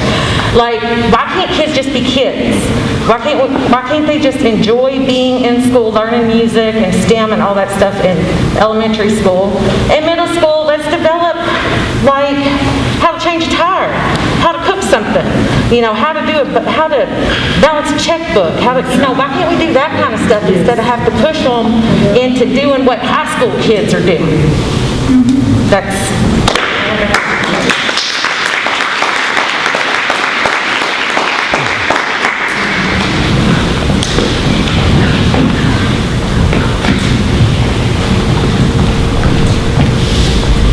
My name is Tabitha Mattingly. We live in Bardstown. I just have one question as to when Laura was up here and asked about mixing the 6 through 12, Miss Berry, right, said she did not like that idea. So how did this was okay to push through, but that one wasn't? And what protocols or precautions or whatever are you going to do to make sure that those 6th graders aren't mixed in with the seniors? What's in place to make sure that doesn't happen since they're in the same school? Well, there's a whole book about it already. It didn't just start yesterday.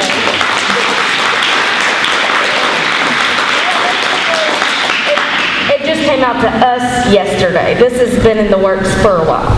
We've been in quarantine. Thank you. All right.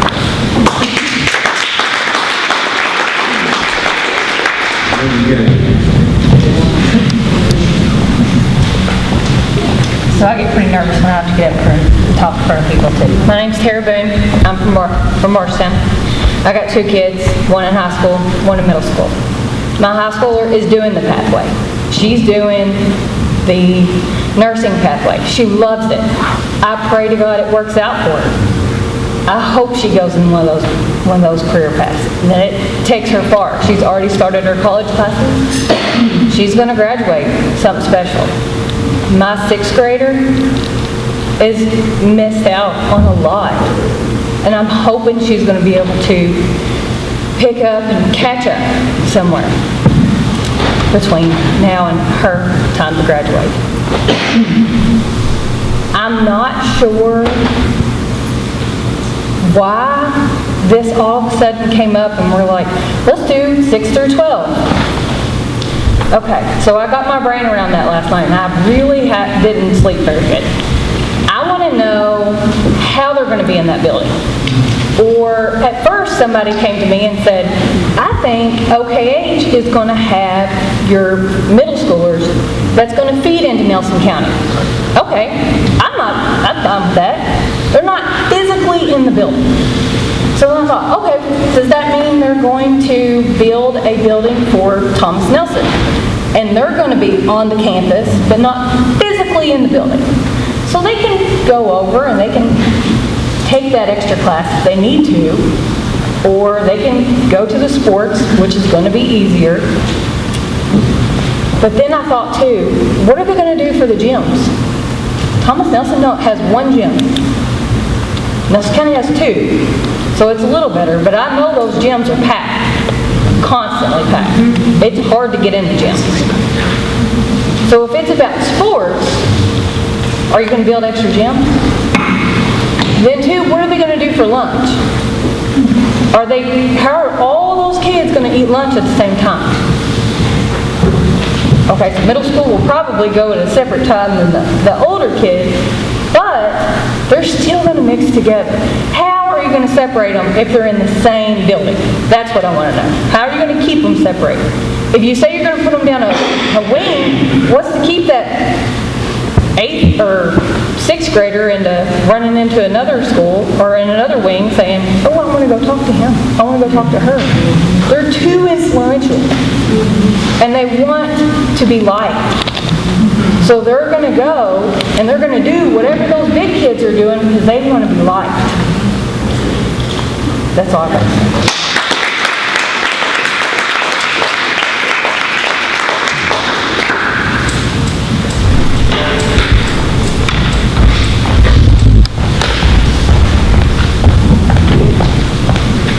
My name is Jessica Moby. I live here in Cox's Creek.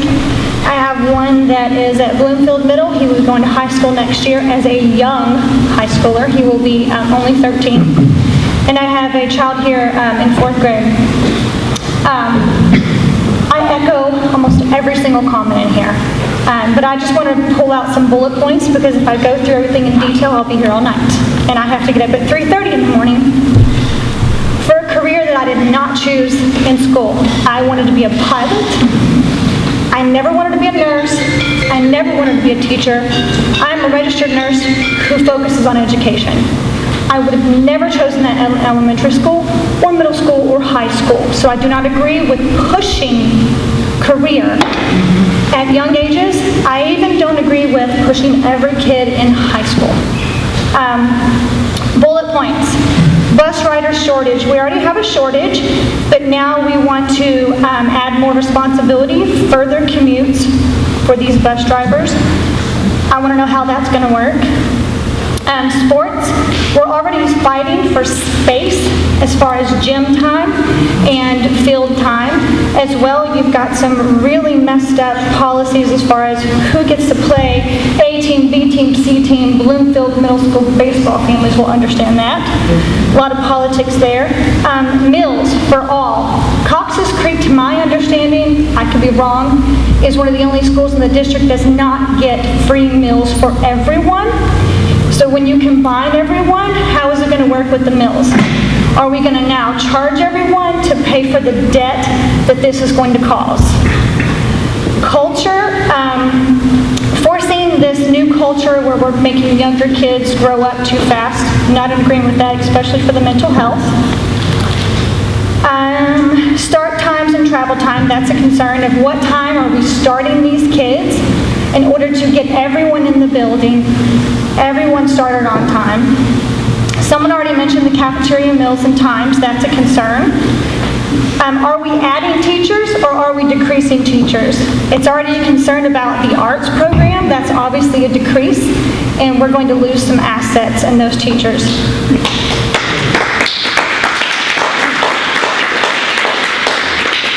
Sorry, I'm nervous too.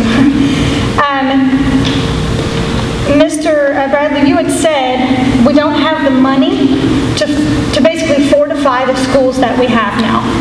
If I'll have to go back and listen. You said we don't have the money to put into each school what we need.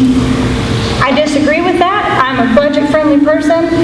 If we have the budget to build these big campuses and increase all of that, why can't we be budget-friendly and put into each school what is needed to create some of these things? These are some great things up here, but why not fortify what we already have? Yes.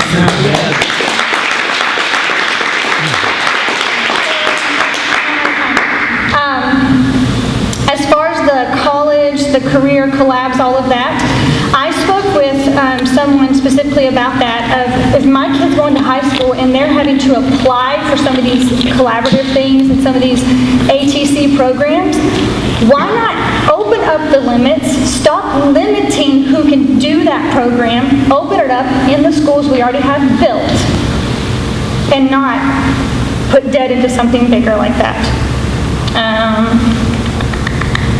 I think you're going to see a decrease in volunteers and parent involvement because the classes will be too large and it won't be structured as well.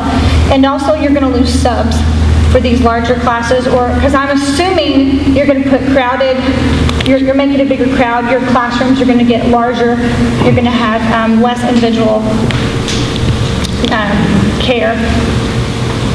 And I think that's all. So I know that's like a list of bullet points, but I think that they're all conversation starters. Thank you.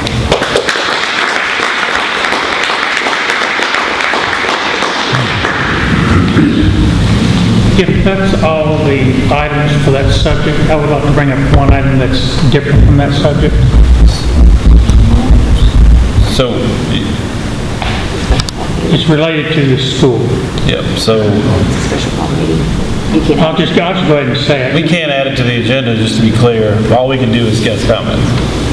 It's related about education. Right, I'm just saying, so all we can do at this time is guest comments, so. He's in my group, he's got an extra 2 minutes, we're a group, go ahead, sir. So, I mean, if I could, it's basically the concern, my understanding is that at OKH, they've started to eliminate grading children. How are you going to evaluate their performance in reading, writing, and arithmetic just by saying, write about your passion? I just totally don't understand that, so if you could comment on that, I'd appreciate it. thank you for your comment. Great question, sir. It was a good question. I'm like the feed on that. If you're taking away grading, okay.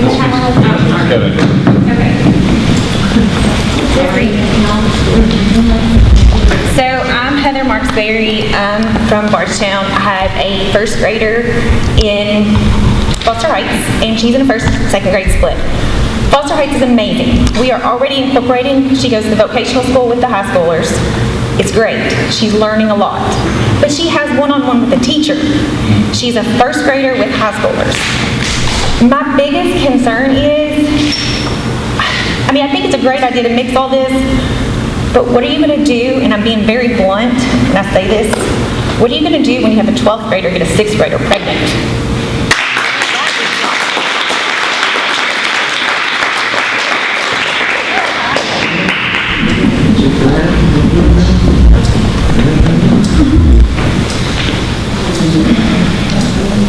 Anybody else? Okay. So then at this time, we will close with comments, and I need a motion to adjourn regular session.